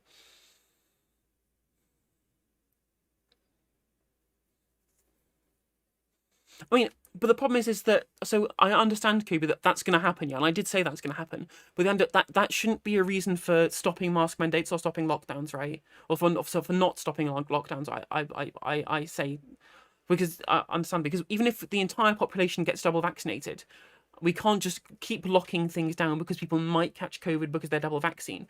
The case I'm making is because of the high caseload at this point. So because there's a high caseload and the risk of infection is high and we don't have herd immunity and there are still people who don't have double vaccines and people can still be carriers, we should still be have at least some level of,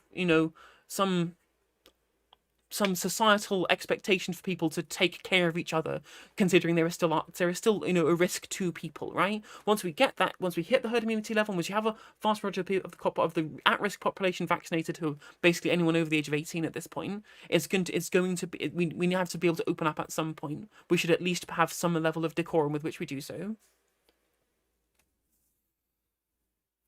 But no, people aren't the people aren't just not vaccinated because they decided not to be. Like people have some people just haven't had access to the vaccine yet, and these aren't people we should just disregard.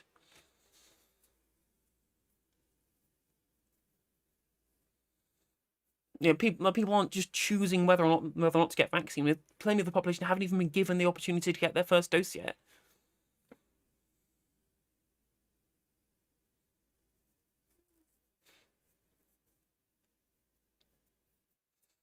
I mean, it's going to be. I mean, I'm not saying it's not funny that theoretically, satirically, in the video game Minecraft, a bunch of Republicans are just going to end up losing their lives because they're all anti-vaxxer idiots, right? I'm not saying that that's technically going to be a bad. I mean, it's going to be sad, but it's not going to be like then there's going to be some net positives to that too. But just because when you thank you very much, Josh, I much appreciate it. But when we look at the impact it's going to have in the UK when the vaccine rollout has been done based on need rather than ability, there's going to be a point at which, there at this current point, there are people who haven't been offered a vaccine yet, who are going to be at risk by a no-holds-barred, complete removal of any kind of COVID restrictions at all, which is, again, it's just a flagship, vanity policy that they're pushing towards without any kind of scientific consensus because they felt bad about pushing Freedom Day back.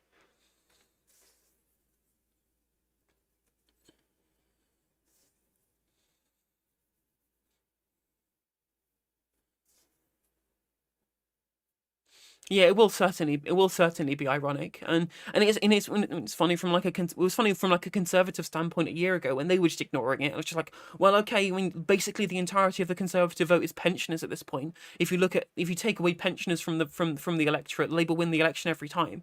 So the idea that they were not going to bother doing a proper kind of COVID response in March last year, they were just going to kill off their own voter base, which was again sad, if not ironic, and also teensy bit funny satirically in the video game Minecraft. I'm not sure about US caseloads, and let me just have a quick cursory Google.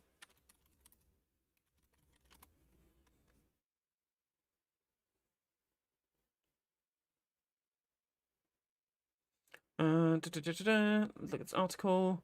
Yeah, July the 7th. It was only the MSNBC were only talking about it spreading in the United States on the 7th, which was only a couple of days ago. So.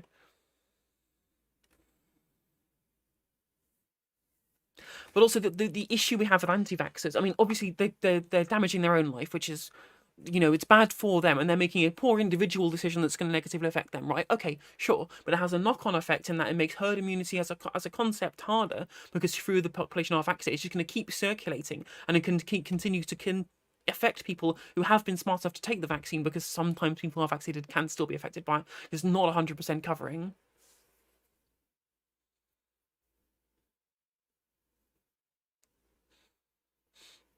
We can't just take this idea that if you've not got vaccinated, tough, that's your own fault. When it's not just those people who are affected by those actions. Think that everybody's actions do not exist within a vacuum, and there's always knock-on effects, which is why we should have I mean, don't say we should hold people down and force them to get the vaccine because at least in the UK. I know, anarcho-doomerism. At least in the UK, in a post-Wakefield world, all of our vaccine skepticism has kind of died off at this point. We don't really we have one of the highest vaccine uptakes as a percentage of people who say they're going to take it or have taken it in the whole of Europe and most of the Americas as well, right? Which is good for us because we can actually pursue herd immunity as a policy. I mean, now, not last year when the government didn't know what herd immunity was, right? Well, exactly. It's just like, well, you have the freedom, those times you had the freedom to go around and smoke in nightclubs, right? But you had that, the passive smoke affects people, and that's why the government litigated what's the word I'm looking for? Legislated, that's what I was looking for. Legislated in response to that by saying, well, no, we can't smoke indoors because it's your specific decision that you've made hurting your own lungs is also going to hurt other people's lungs as well. I mean, yeah, we literally had Boris Johnson saying, no more fucking lockdowns, let the bodies pile high, I don't even care. That's how sociopathic our government is, because as I've mentioned in previous streams already, the government only cares about, they're always in electoral mode. They're in campaigning mode 100% of the time. The only thing that they're looking forward to is the next election. and then creating policies and having cultivating some kind of atmosphere that's going to be able to make them more electable next time, not what's going to be best right for the now, which is why they always push this culture war bollocks, right? Even to try and distract you from any failings that they have had. Because again, they've had plenty of failings. I mean, vaccine rollout's been pretty good. Like, I'm not going to deny that we've been very efficient in being able to roll out the vaccine, but that doesn't make up for all the people that died because of poor government policy previously. I mean, he always looks like a clown, to be fair. I mean, if he's going to, I mean, I hate Boris Johnson, but I do respect his right to go out and look like a tit enjoying the football.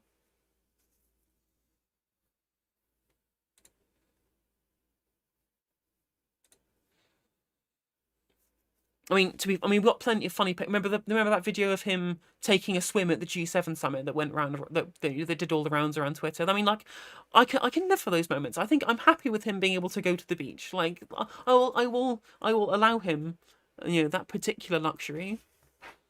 Oh, there's one playing rugby where he just bumps into the kid. Fuck, I'm gonna have to find that clip now.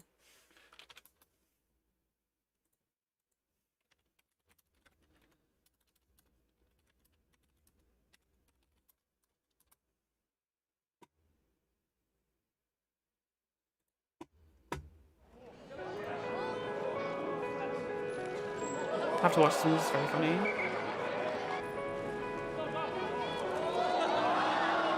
There you go. Man of the people, Boris Johnson there.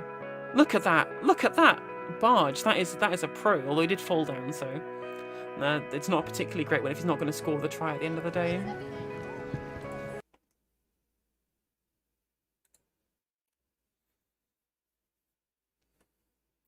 The hiding in the fridge was a particularly amusing moment, although not particularly amusing when you realise the person who hid in the fridge ended up winning the election.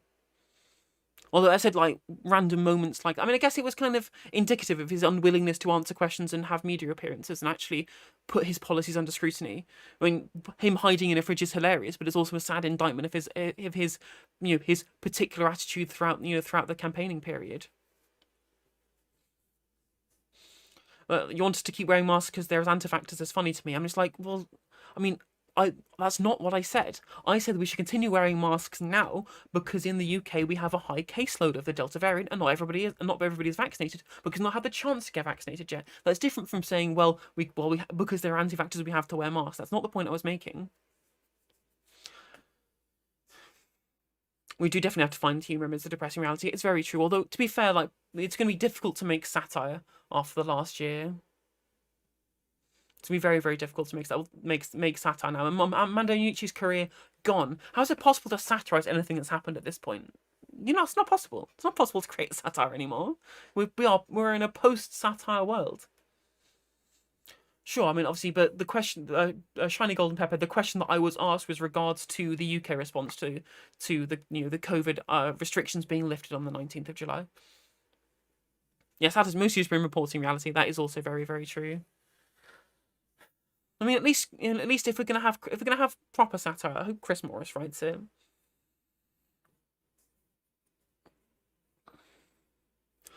There's other stuff I want to have a chat about today, actually. Let me just have a look.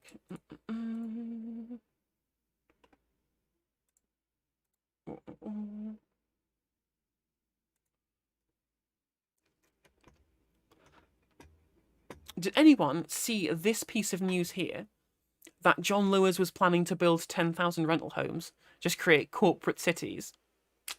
I mean, to be fair, what this actually is John Lewis doing the government's job for them because the government doesn't want to decrease the property values of all the NIMBYs who vote for them. Yeah, John Lewis has announced plans to move into the residential property market by building 10,000 homes for rental over the next few years. Plans to give firm and stable long-term income as well as providing job opportunities. Tenants have the choice of renting fully furnished with John Lewis products or using their own. Well, at least you've got access to lovely John Lewis products. What's amusing is that John Lewis is actually cooperatively managed. I had someone on my Facebook feed say the opposite, but at least they do have the dividend that they do get from the AGM at the end of the year. Like, that's better than working at Sainsbury's or Tesco, but apparently the working conditions aren't that much better. But from what I was told, again, maybe it differs from branch to branch anyway. as a business driven by a social purpose. We have big ambitions for moving into property rental, said Nina Bhatti, Executive Director of Strategy and Commercial Development for John Lewis Partnership. I mean, they're probably on making much money because nobody shops at Waitrose or John Lewis, as far as I know, especially after the pandemic. Probably weren't looking to John Lewis as a particular place to go and purchase goods anyway. So, yeah, they do get good bonuses, and that makes them slightly a cut above all of the rest of the companies. I think they pay similar wages to places like Tesco and Sainsbury's, which actually usually have better wages than a lot of retail spaces in supermarkets. Waitrose food is so good though. It's actually not as expensive as it used to be either. Like, it had a big reputation for being more expensive than everybody else. But if you just stick with Waitrose essentials, which are basically as good as going to just like getting branded food from anywhere else, like, it's nice. It's good food. I recommend it. I know it's going to sound really fucking champagne socialist of me, but you know, if I have to spend an extra 5% on my grocery bills to be able to support a company that treats its workers better with, you know, with profit shares, and it might be worth it as far as I'm concerned. Yeah, that's also true. That's also true.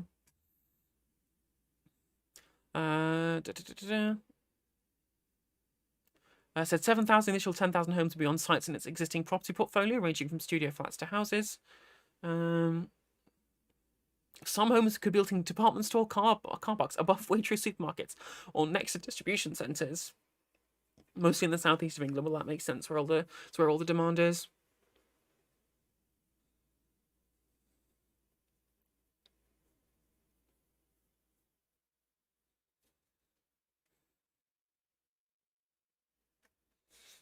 Quite, yeah. Like, I mean, this stream does not have a sponsor, but Waitrose and John Lewis, if you're listening, certainly could be. The UK map of Waitrose store? No, please do share, QB. Please do share. I would be very interested in seeing so.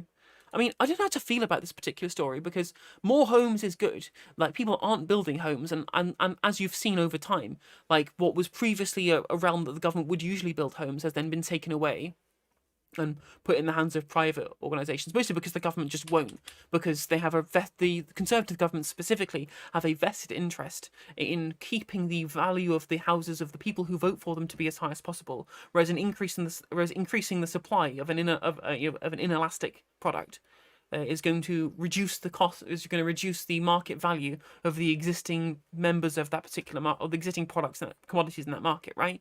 And as you know, houses are in very, very heavy demand, and the supply is very inelastic.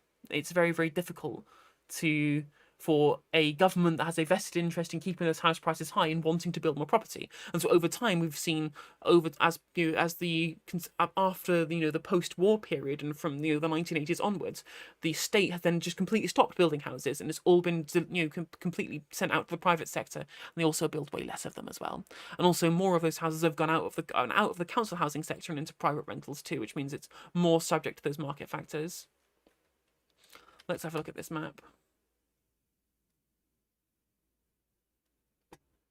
Wow, that is quite a difference. That is quite a substantial difference in... Although, to be fair, the big kind of actual gathering here is all just in London, but hey-ho. It is mostly just in the southeast. They should build more in the north. Although I guess the north just has like... The north has like Heron Foods and places like that, and just like really cheap places, because people are just poor in the north. I mean... But it's just frustrating that the housing situation has gotten so bad. It's gotten so bad over time that businesses feel incentivized with which to spend huge amounts of money getting into the rental market, right? Rather than the state taking control of that and being able to provide for people in a manner that befits them, by meeting demand, by increasing the supply, rather than kowtowing to the NIMBY vote. Which is frustrating, but at the very least, it's the houses are coming from somewhere because they need to happen eventually. That is true. It is more spread out in the north, whereas it's very, very kind of the population density is much higher in the south too.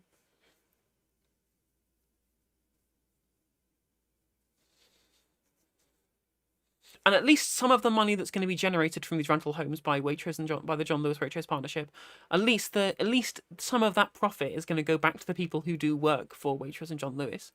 It would just be very frustrating if, we didn't have this whole commodified property thing and more people just owned their own houses, which would be much nicer. But at the expense of a progressive government building more state-run housing, I guess this is a reasonable stopgap. But hey ho, if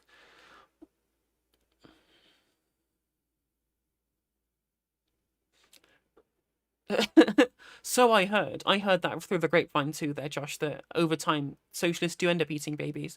But yeah, but increasing everyone's quality of life is what the market does, though. Just know that it doesn't matter that through every single metric that we can ever measure, it's been when there's been more kind of socialized areas within the mixed economy, that people's livelihoods and standards of living and happiness have gone up. If you make the market freer, people will just have better living standards, because that's just science.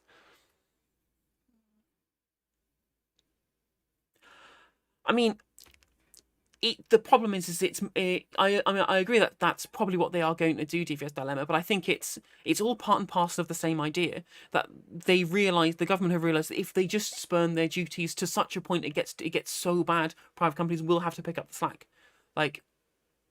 So say in this case, what we should have done is built a bunch of council houses decades ago. This should have been massively increased ages ago. It's just gotten so bad and people cannot get on the property ladder at any point that it's become now is now still profitable for private enterprises to build new houses. So building houses is good. Building houses is a good thing, and I actually don't decry the private sector for building houses generally if the government is also fulfilling its responsibility to build them too. The issue is with the absentee ownership of landlords, right?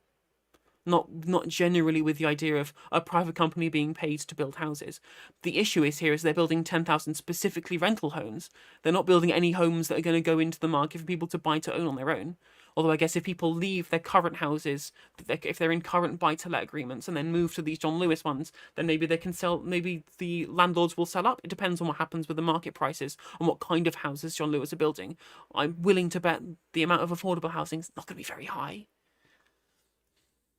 But again, that remains to be seen. If it does end up they build a bunch of affordable houses, then that's good. That's something at least a net good has come out of this. I'm not saying it's perfect or ideal or what I'd like, but there's a net good of them doing it rather than the existing supply staying the same and the amount of wealth being concentrated in more and fewer landlords, right? Although it is very scary that we can end up with what's happening in the US, where whole towns are just going to be owned by companies. So with BlackRock buying up all of the existing houses, very, very scary. You will own nothing and you'll be happy.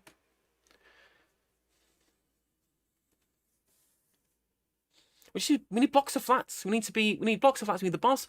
I mean, obviously, no. I don't have much hope for the market working in people's favour and not working in favour of people who have capital. Yeah, well, we need to adopt the Barcelona model of urban planning. The way in which you do urban planning in this country, especially in the big cities, isn't great. It's not good. It's wasteful.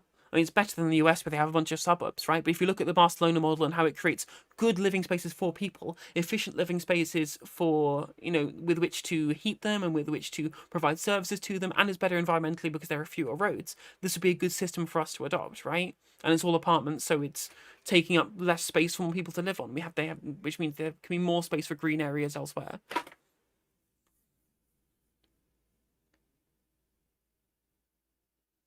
So, I mean, I would very much be in favour of adopting some kind of Barcelona model over here as far as urban planning is concerned. Which would be much better than what we have at the moment, which is a massive hodgepodge of different people doing different things at the same time. But again, that requires some level of centralised authority to be able to take it upon them to delineate that particular kind of planning moving forward.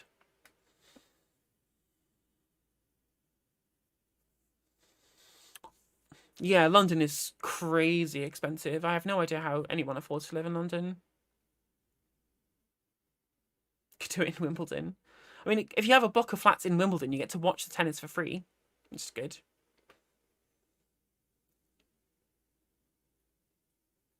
That's also true, living at home with parents. I mean, you look at places like a place. I mean, say for example in Cuba, where they have 97% home ownership, people just live in people. Big families all live in one house together, right? I guess like it's just different culturally.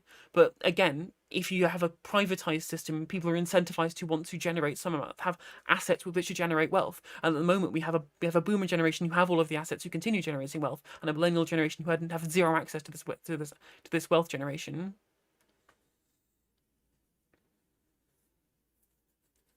So, in a socialized system in Cuba where, you don't need to care about generating this asset wealth. It's different to over here where having a whole generation of people who've just been gatekept from the property wealth that's been generated by their predecessors it's unfair. I mean, it's unfair. It's unfair, and it's why you see this massive disparity in voting habits between pensioners and between everybody else, because one. Oh, thank you very much for the follow, Small Forest. That's why you see such a wild disparity between the two, and why they vote in particular ways, because one particular group the older generation of people, they have existing asset wealth and they want to vote for people who are going to continue to make that asset wealth grow in value, which means not having government-sponsored projects to build more houses, which then increase the market supply. When we have the younger generations who have less asset wealth, who want to be able to have there be more houses for the supply to increase so they can afford to actually buy a property.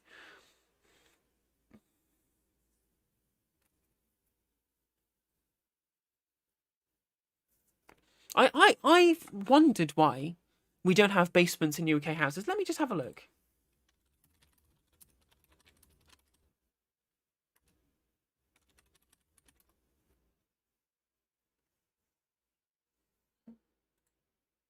Why don't British homes have basements?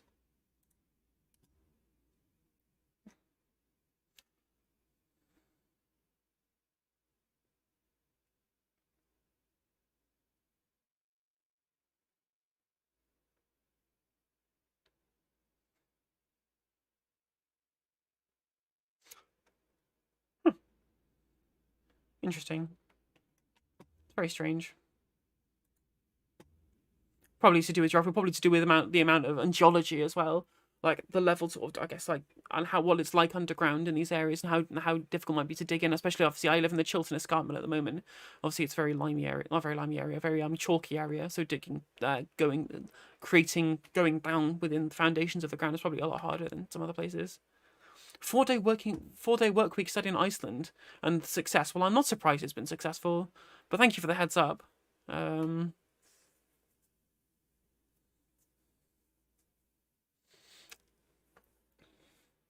Which is odd, considering that in the UK, we're a country which is so small with such a large population, with such a high population density. You'd think you'd want to make the most out of the space that you do have and build down because that doesn't take any more land space. Whereas in the United States, they have loads of land space and they have loads of suburbs, all have basements, but they're not cramped for space.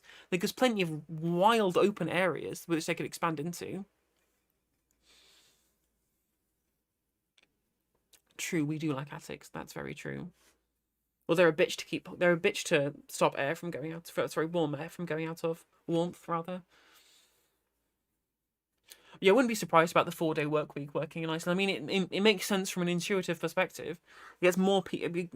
It transfers more wealth into the hands of the working class and creates more job openings to be able to fill the extra day. Like they have to hire an extra 20% of the workforce, so it increases employment and also increases the level to which people generate money from working, because they're making more in relative terms because they're earning the same but working less, which is good.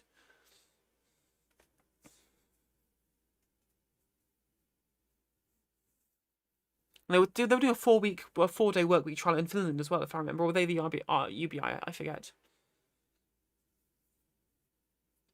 I mean, I've always said we need to have some kind of radical overhaul of the way in which we stratify the economy in this country, but unfortunately, it's not going to happen under the Tories. So, I guess that's why we should look to things like the Preston model moving forward when we're doing left-wing activism in the UK, because the Preston model has been such a success in the way that it's kept. When we looked at the council elections on Super Thursday, the way in which the places where they kept votes were where proper municipal social democratic policies have been pushed by councils to make people's lives better, and people have faith in these issues, unlike the entrenched Labour councils in those quote unquote red wall seats. They've just done nothing all of this time. Haven't enacted any kind of like community wealth building projects like they did in Salford, like they did in Preston. That's why they lost votes. Like, there's plenty of products we can be doing, even on a council level, no matter whether there's a Tory government or not, that would help people like this.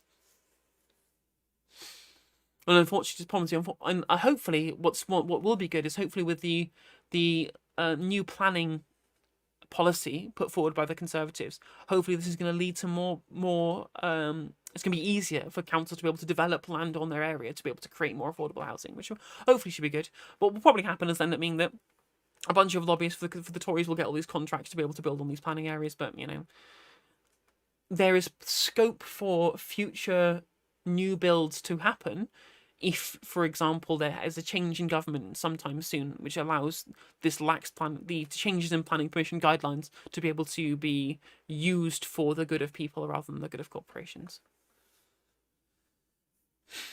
Well, let's have to go now. What else do I have on my list of things to chat about today?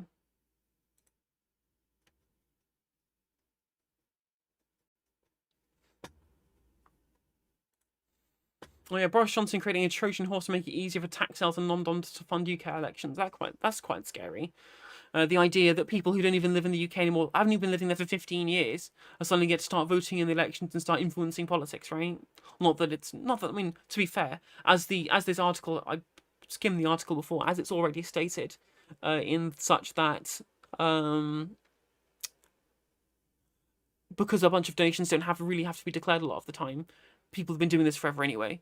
But now that it's been codified legally, it's going to make it, less difficult for people to be able to do it because they don't have to go through the secrecy route, right? Citizens who lived abroad more than 15 years to join the electoral register, give them a lifetime right to both vote in and fund elections in the UK. Just like that, this is insane to me. I mean, what it does mean is that people who have been wealthy enough to be able to move away from the UK then get to tell all the poor people who aren't wealthy enough to move away what they should do with their government, right?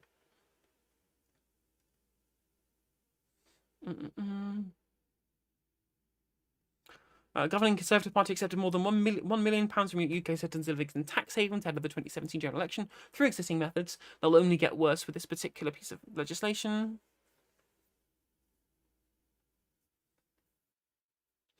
Left-leaning, independent, anti-capitalist, anti-corporate liberal. That's a good thing to be. I assume you mean socially liberal, right?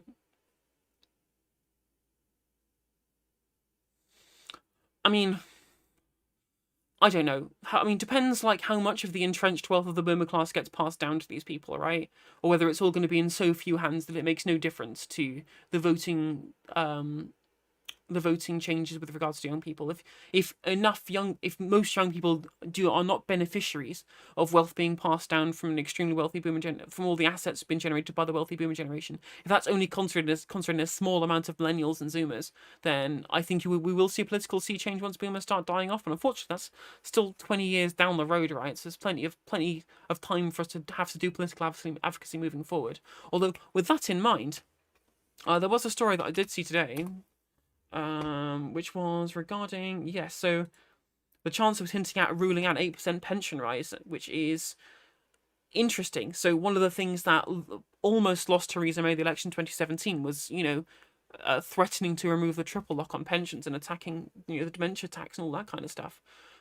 Where, any amount to which pensioners have their pension contributions threatened. That's basically how they vote. They only have two economic policies they care about, only two, and it's what's the value of their house, how much pension are they getting. So for the Conservatives to feel comfortable enough to to create a policy that would attack their key voter demographic just shows how far ahead they think they are. Because to be fair, like an 8% pension rise when there's been a drop in universal credit. We've lost the £20 less in universal credit moving forward, right?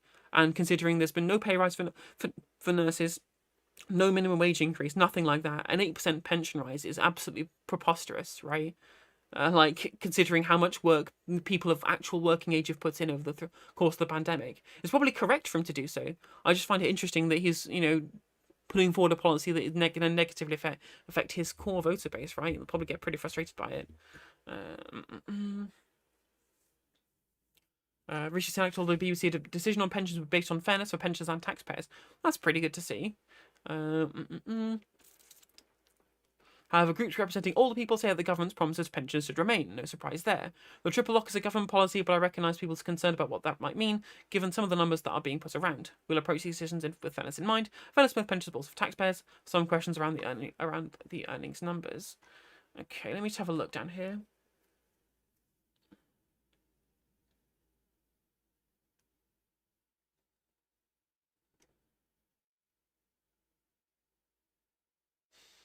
Lord David Willits actually is interesting. So he did a really good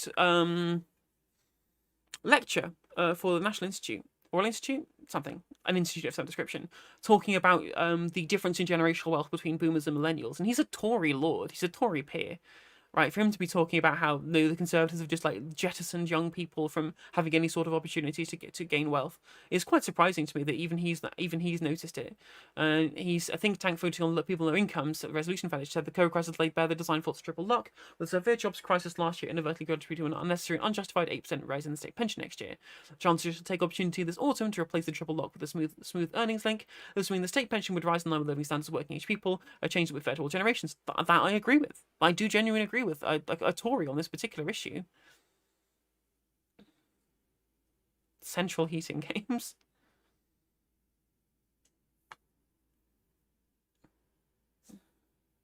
I mean, and I guess the time to do it is now, whilst they're ahead in the polls. Like, old people probably wouldn't even remember this policy being passed in 3 years' time when there's another election, right? So this is probably the best, if they're gonna attack pensioners at this point. This is probably the time they're gonna have to do it, and it's such a shame that it's a policy that I agree with.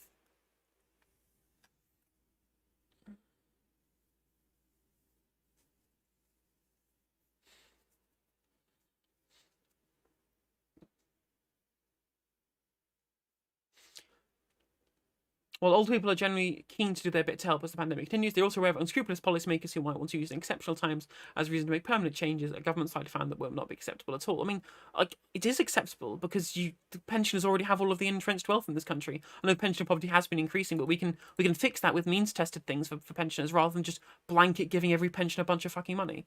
Like, it would be unfair to the taxpayers and all the generations that haven't built up all the wealth that they did during the boom economy that they lived in during all those years ago, all those decades ago, to be able to think they have they somehow have moral certainty that they have a divine right to get such amount of additional pension money every year is nonsense to me. Like, unfortunately, we have other issues that we need to attend to. We can't, and throwing money at a bunch of pensioners who, for the vast majority, don't even really need it. Like, there are some who do need it, but there are other methods with which we can do to ameliorate that rather than just giving everyone more money, right?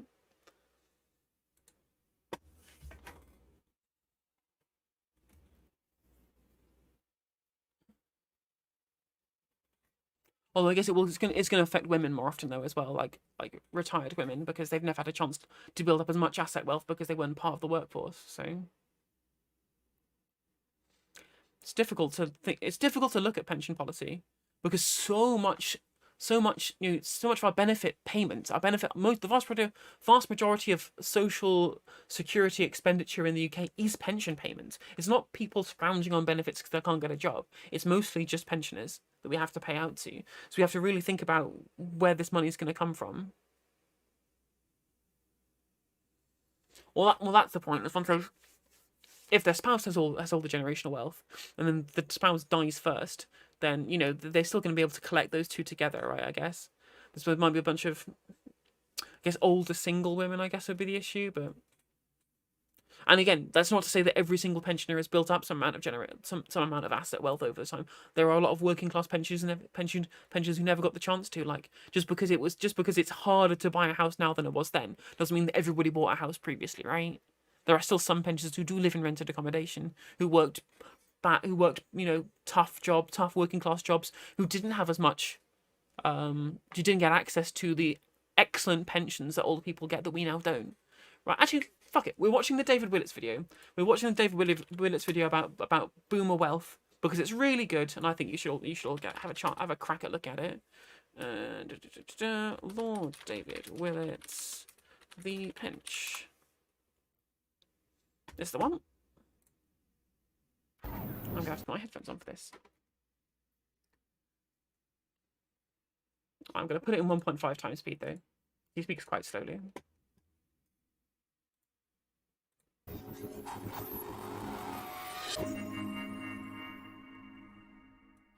If you had a choice between being born in a very large cohort with many other people the same age as you, or a small cohort, not many people in your age group, compared with the generations older and younger than you, which would you choose? The conventional answer, the common sense really, is choose to be in a small cohort. Travel through life business class, not economy class. Fewer competitors in the jobs market, fewer competitors in the housing market, so life should be easier. The argument, and that was the argument of classic demographers from Malthus through to Richard Easterlin. The argument in my book, The Pinch, is that if you look at modern Britain, the opposite is the case. Being born in a big generation is better than being born in a small one. And the big generation I'm particularly thinking of are the boomers, and I see perhaps one or two examples here in the Royal Institution this evening. And this chart defines who the boomers are and shows just how big a generation we are. Because this is the, instead of all the elaborate sort of fertility rates, this is just a very crude chart of how many babies have been born in the United Kingdom over roughly the last century. And you can see, and I think this chart is one of the most informative charts in explaining social and economic change in Britain. You can see how few babies were born in the interwar years, that big dip, when the birth rate fell down to about 600,000 or so at its low point. And that helps to explain Thatcherism, by the way. Because what that tells you is that 60, 70 years later, in the 1980s and 90s, Britain didn't have many pensioners, and pensioners drive up public spending. And then look at those twin peaks which define the baby boom. The 2 years in 1947 and 1964, when we had more than 1 million babies born. Although there was a lot of elaborate economics and demography behind that, I would just observe it was after 2 very cold winters. Followed by that extraordinary fall in the birth rate to a low point in 1977 after a very hot summer.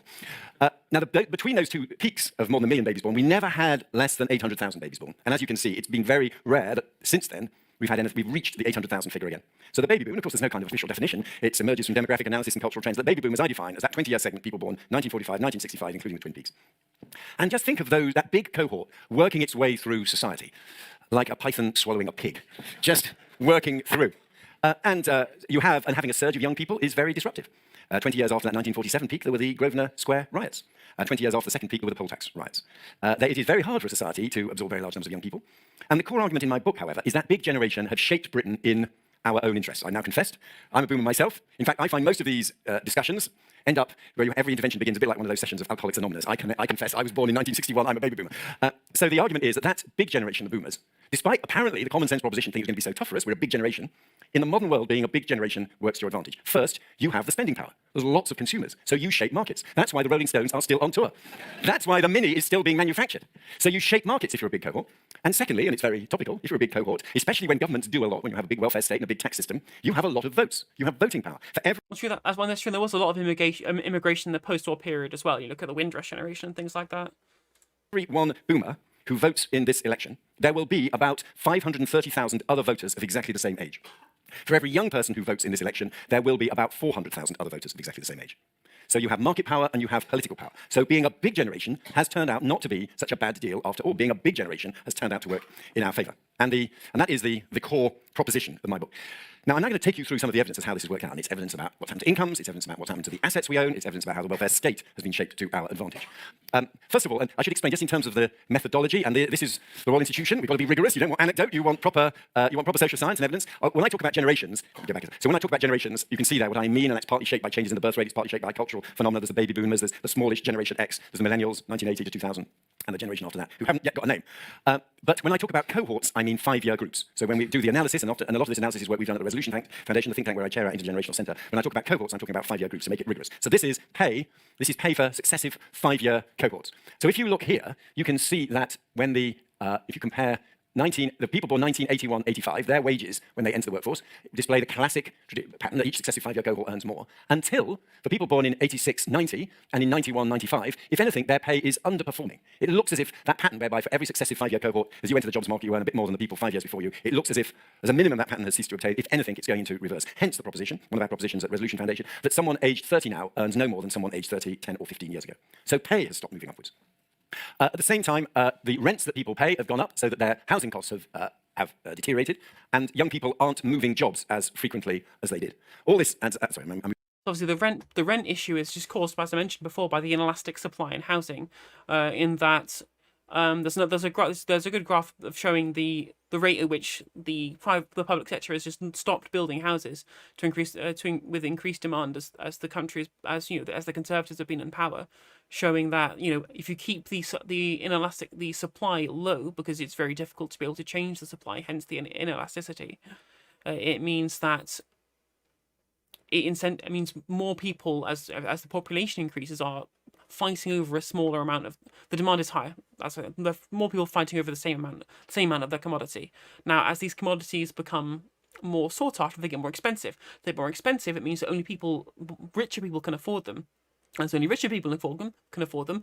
They can then turn the commodity into from a buy-sell commodity into a rental commodity, and then that obviously means fewer houses to buy on the market, which means more people have to rent off the same amount of houses, which means that the rents can go up, which means people are less likely to be able to afford to buy houses, and so on in this repetitive pattern over time that keeps going. So that's why obviously the rents have increased, obviously as the population increases as well, and as the properties get put, and as the amount of property that exists gets put into fewer and fewer hands, because they're incentivized to do so as property prices increase. Moving too fast, let me slow down a bit. When we try to understand why young people's pay has underperformed, it looks as if one of the reasons it has underperformed is that young people aren't moving around as much as they used to, both geographically and in terms of job move. So they're not moving house and moving job, and they're not moving job as much as they used to, even if they don't have to move house. It looks as if young people are less mobile, and we have various explanations for that. One explanation is the areas where pay is high, rents are now so high that after you have met your housing costs, you aren't better off. So the function of the market signaling function of a modern economy is not working, because the gains from working in these high productivity areas are being captured entirely by property owners, and none of them are going to wage earners. The property owners, you might guess, are particularly boomers. 20% of boomers have a second home which they rent out. So there is so young people are less mobile, and that's one reason why their pay has underperformed. Because housing is so expensive, young people are also much less likely to be homeowners. I'll show you a slide on that in a moment. There's less local authority housing, so they're very likely to be in the private rented sector. So the increase in young people in the private rented sector is another very big social and economic change. And this is where it gets real. Some of this is not just economics. This ultimately gets down to the realities of the quality of life that young people have. And one way in which the quality of their life is deteriorated is they literally have less space. So what this chart is telling you is that if you are an owner, this is the purple dot is where you were in 1996, and then this turquoise dot is where you were in 2030. So be you young or old, if you are an owner, the amount of space that you occupy has increased. So homeowners have more space than they used to have. But the bad news is there aren't many homeowners aged under 45. Those who are, they're fine. If you are a private renter, the space which you occupy now, especially if you're under 45, is significantly less than the space you would have had 20 years ago. This is the difference. And the majority of young people are private renters. And although the problem of a private renters is equally acute if you're older, there aren't many people there. So by and large, the older person's story is that one. They're owner-occupiers who have more space. And the young person's story is that one. They're private renters under 45 and they have less space. So young people just occupy less space than they used to have. In fact, although later on I will talk about the phenomenon of the bank of mom and dad, there's another equally significant phenomenon, the warehouse of mom and dad. And because don't you observe you're holding a lot of your kids' stuff. And the reason why we're holding all that kids' stuff is they don't have the space to take it with them. So we, the boomers, have the space, the youngsters don't have the space. They even have to leave their stuff with us, which incidentally is one of the many reasons why they're not so geographically mobile. We'll turn to that, but one of the other features of modern society is contrary to the other question I could have asked you at the beginning is, do you think in the modern world the family would become more significant or less significant? And the conventional view among sociologists was, and part of modernity, families would be less significant social entities. In reality, what's happening in the modern world is that family is changing character and becoming more significant. The family is crucial. The ties, particularly financial ties of dependence, which now last for so long, from children to their parents, mean that the kids stay living near where their parents are. One of the often implicit features of the bank of mom and dad is, yes, we'll fund you, of course, we'll help out with your deposit. But it'd be nice if you stayed around here. We can help out with the grandkids. Then as we get a bit older, perhaps you might turn out more and help with us. Bank of mom and dad lowers geographical mobility of their children. Pretty clear evidence on that. Dependence increases. So these young people are earning less, they are occupying smaller spaces, and they are consuming less. Now, one of the ways we boomers kind of assuage our consciences is we say, look, the young people may be having a tough deal, but it's their fault, really. Avocado toast, foreign travel, spending it instead of saving it frugally like we did. The only reason our house is worth so much is we saved up and built that conservatory. We forget the fact that inflation in house prices is massively more. I think people are beginning to recognize the sort of stereotypes here. Well, the fact is that if you look at this trend, it's another very important one. Again, it's a fundamental one. This tells us that the amount of actual spending on non-housing consumption, take the oldsters aged over 65, has in an unprecedented change, and it's really happened quite recently, this millennium, has overtaken the actual amount of money that 18, 20, 29s spend on consumption. And I get lots of letters. Every time I do a talk like this, I get letters from these people in neat copperplate handwriting, on Basildon bond notepaper, in biro, saying, don't you know how tough things are for us? And these young, frivolous millennials are blowing all their money on modern media and eating out. The truth is, we have just gone to the point where the person writing to me on Basildon bond notepaper is probably actually spending more on consumption than the young person is. This is, so we can... So glad that we're getting to the point where that's actually debunkable, because it infuriates me when people telling us that we somehow spend more or somehow like more material, we're somehow more materialistic than the generous poorest, which is patently not true. It also doesn't help that the costs of living are higher. So even though we're spending less, we're also getting even less for what we're spending as well. Right? I mean, obviously, we're not growing our own vegetables like people used to be, but we don't have the space, we don't have the gardens to grow our own vegetables. Like, and it's interesting that there was this kind of sea change in British culture where we didn't grow our own vegetables anymore. It was all imported from, the global south, and then we eat that instead. So it's interesting to see that sea change over time. That we spend less than the other generations do, based on what the proportion of income they did previously, that we're also buying things that are more expensive, that also continue to take our income as well. So, for example, we have loads of debts we have to repay for things that were free that now aren't, based off on privatization, or tuition fees and things like that for going to university. There's also other things that, like the TV that we watch is things like Netflix and Amazon Prime and Hulu and all those places that we have to pay monthly subscriptions for, whereas people just, for example, like pieces of software, in the 90s, you just bought a piece of software and then used it. And now you have to continue paying for continuous licenses over and over again. They keep sapping your income over and over time. So the accumulated cost is higher. So we're spending less, and we're spending more on less as well, which is crazy.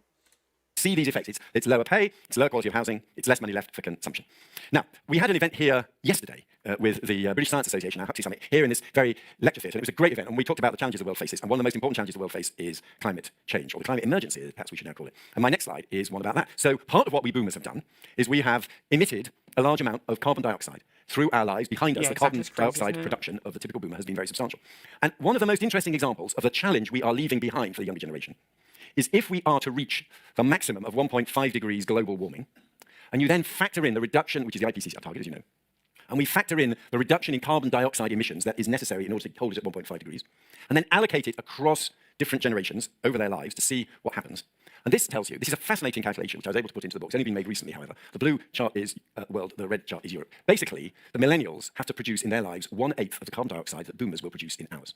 That is the scale of the climate change adjustment that we are expecting the younger generation to take. So this is part. Although it is amusing that he's just talking about he's just talking about this from just kind of some kind of analytical perspective, rather than saying, yeah, well, no, what's actually happened is the boomers have destroyed the world.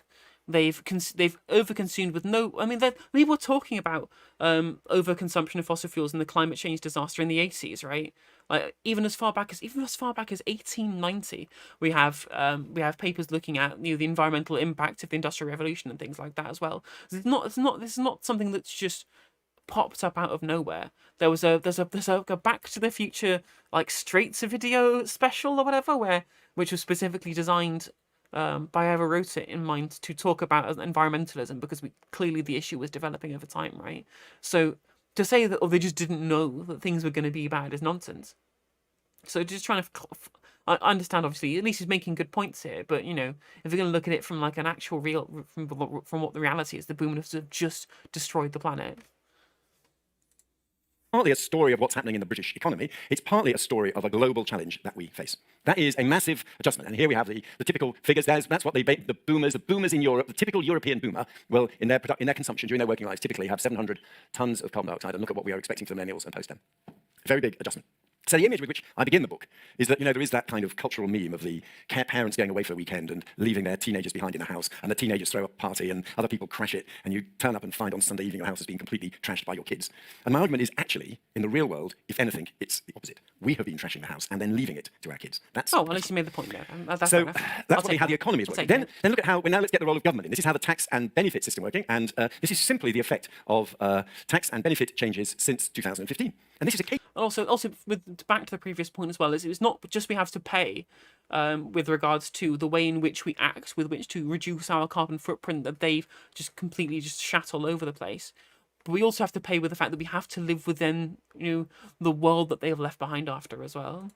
Case study in the phenomenon I was describing earlier of the political power of being a big cohort. So this tells you that if you're older, if anything, you are a net beneficiary of tax and benefit changes, and if you're young, you are a net loser on quite a substantial scale from tax and benefit change. We vote for policies that help us older voters and don't work so well for our kids. Put all that together, and again, now this is, I must be very careful. I am not against. That's where's the need to find that graph that I was looking at before. It was one of my TikToks that I had it in. Anyway, if you look on my TikTok, there was an analysis of the 29 election survey, which looked at the level to which people would have voted for what with and without pensioners. If you take away pensioners, Labour have the highest voting percentage of any party for every single income, like yearly income below £100,000. Right? If you stratify it all by income and you remove pensioners, every single cohort apart from 100k earners and above will all vote Labour. Older people. I mean, older people. Yes, that's right. Make this absolutely clear. And in some ways, you could regard. Yeah, it is terrifying, Josh. That whole fucking village burned down. It's crazy.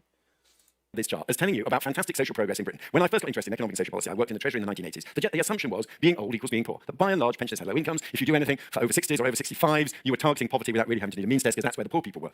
And for 30 years, the driver of policy has been the assumption that pensioner equals poor. And what this tells us is that now, if you look at the typical income after housing costs, that at some point around 2010, pensioners caught up with working age households. I wonder what happened in 2010. What could possibly have caused such a policy shift? Might that be when Labour lost power and the Conservative Liberal Democrat coalition took power? Surely this is just a coincidence. This is after housing costs and allowing for household size. And it's not just in the middle, the 20th percentile, down towards the bottom. You can see there the poorest pensioner, or the pretty poor pensioner, perhaps that person writing to me on her sort of note paper, is actually has a living standard significantly higher than the poorest 20% of working age families. Now, you could regard that as social progress, that being a pensioner is no longer synonymous with being poor. But you just think of every feature of public policy that you interact with where the assumption is old equals poor. The free admission, I wish I could just save this graph onto like a projector, and then every time I'm ever having an argument with any boomer about the economy, and they talk about blah, you should look after your old people. Like, no, look at this. You've got all the money. Look after us, fuckers. the free London transport travel cards. 25% of free journeys by over 60s on their Oyster cards are journeys to work. So, free access. You're over 60, you're over 65, you're a pensioner, free access. The public policy is based on the assumption old equals poor. That is no longer a basis on which it can be robustly defended, because we just have to shift our way of thinking about what our society is like. Now, so far, I've focused on income effects, incomes, wages, benefits, consumption. In the next part of my talk, I'm going to focus on wealth effects, asset effects, the things we own. And here's the starting point. This is what's happened to house prices. This is after inflation. This is real house prices. This shows how extraordinarily they have surged. And someone was asking me before I came in whether mine was a sort of London and the South East phenomenon, and to what extent it applies across the UK. This is a reminder that the same effect is nationwide, though not, of course, on the same scale as the London effect. So if you're already a homeowner, you have enjoyed an extraordinary surge in wealth. But if you're on the outside trying to get in, trying to buy a house, it makes getting started harder and harder. And I don't believe, I don't know what you think, but I think it's extremely unlikely that in the next 40 years, we will see the kind of increase in house prices of the previous 40 years. So this isn't some inevitable long-term trend. This has been a special phenomenon that has boosted the wealth of a cohort that has ridden this tidal wave of increasing housing wealth. And it's very hard to see, it's very unlikely that any subsequent generation will enjoy anything like it. And it's mostly just tied to Thatcherite policy. Obviously, the neoliberal Labour government, a new Labour government, is also to blame, and the Conservative governments thereafter too. But the sell-off of council housing just due to right to buy, and then the insistence to not build anymore, has obviously led to the kind of the self-perpetuating house price rise due to buy-to-let landlords buying up all the excess property and all that kind of stuff over time, increasing house prices, as I mentioned before. And it's another video. Check out my YouTube channel. It's a video called How Neoliberals Turn Their Parents Against You. I go through all of this kind of economic stuff about house prices rising over time. Although, obviously, it was interesting is that in the last year, house prices have increased like 12% in rural areas because of COVID. Obviously, the work from home revolution has meant that people have been, okay, well, I guess I'll, instead of having a house in the city, I'll go buy a house out in the country. And again, these are all just wealthy boomers and Gen Xers buying these rather than millennials. And Gen It has Zs. led to a change in the mix of home ownership. Because what's interesting, so this chart tells first of all, the dramatic story that we reached at one point in the late 80s, 50% of young people were homeowners. That's the yellow line, and now down to about 25%. Though with a recent uptick, and let's hope that's a real trend, we'll see. However, total home ownership across the country has carried on rising, and in fact reached a peak much later at 58%, and is still not far off it at 53%. So, you formidable intellects of the Royal Institution will know that this means that for people who weren't young, home ownership has carried on rising, which indeed it has. We've had a shift in the age distribution of home ownership towards older people. So the house is the first big asset, shooting up in value, belonging to older people. The other big asset that we all have is a pension. And the pension story is very similar to the housing story. Older generations have tended to have what are called defined benefit pensions, arrangements where when you go above a certain age, you will be paid a defined benefit, often at some percentage of your salary. And often when those schemes were first introduced, they were relatively modest. Over the decades, we legislated, and I was part of this process, we legislated to make the company pension promise more and more generous. We required indexation with inflation for the pension. We required better rights for your widow or widower. And we required better protections for early leavers. So we basically took the company pension promise and legislated to make it more and more expensive. What we did was we drove up, therefore, the amount of money that employers had to put into their company pension scheme, and that's the top set of charts, and you can see a total of 21% going in, of which 16% was from employers themselves. So we turned these into big, generous, expensive pension schemes. And they became a once-off special offer for our generation, because the reaction of companies was to close the schemes for new members and to replace them with a different type of pension scheme, a defined contribution pension scheme, where you put the money into a pot which may grow as market rise, but there's no guarantee whatsoever of the income you will have subsequently, and they put far less into that. There's about 5% in total going into that. And in fact, to add insult to injury, a lot of the younger workers in companies whose defined benefit scheme is closed to them, because it's, and they're in the tiny defined contribution scheme, the revenues they're generating for the company are being used to plug deficits in the older pension schemes that they aren't even members of.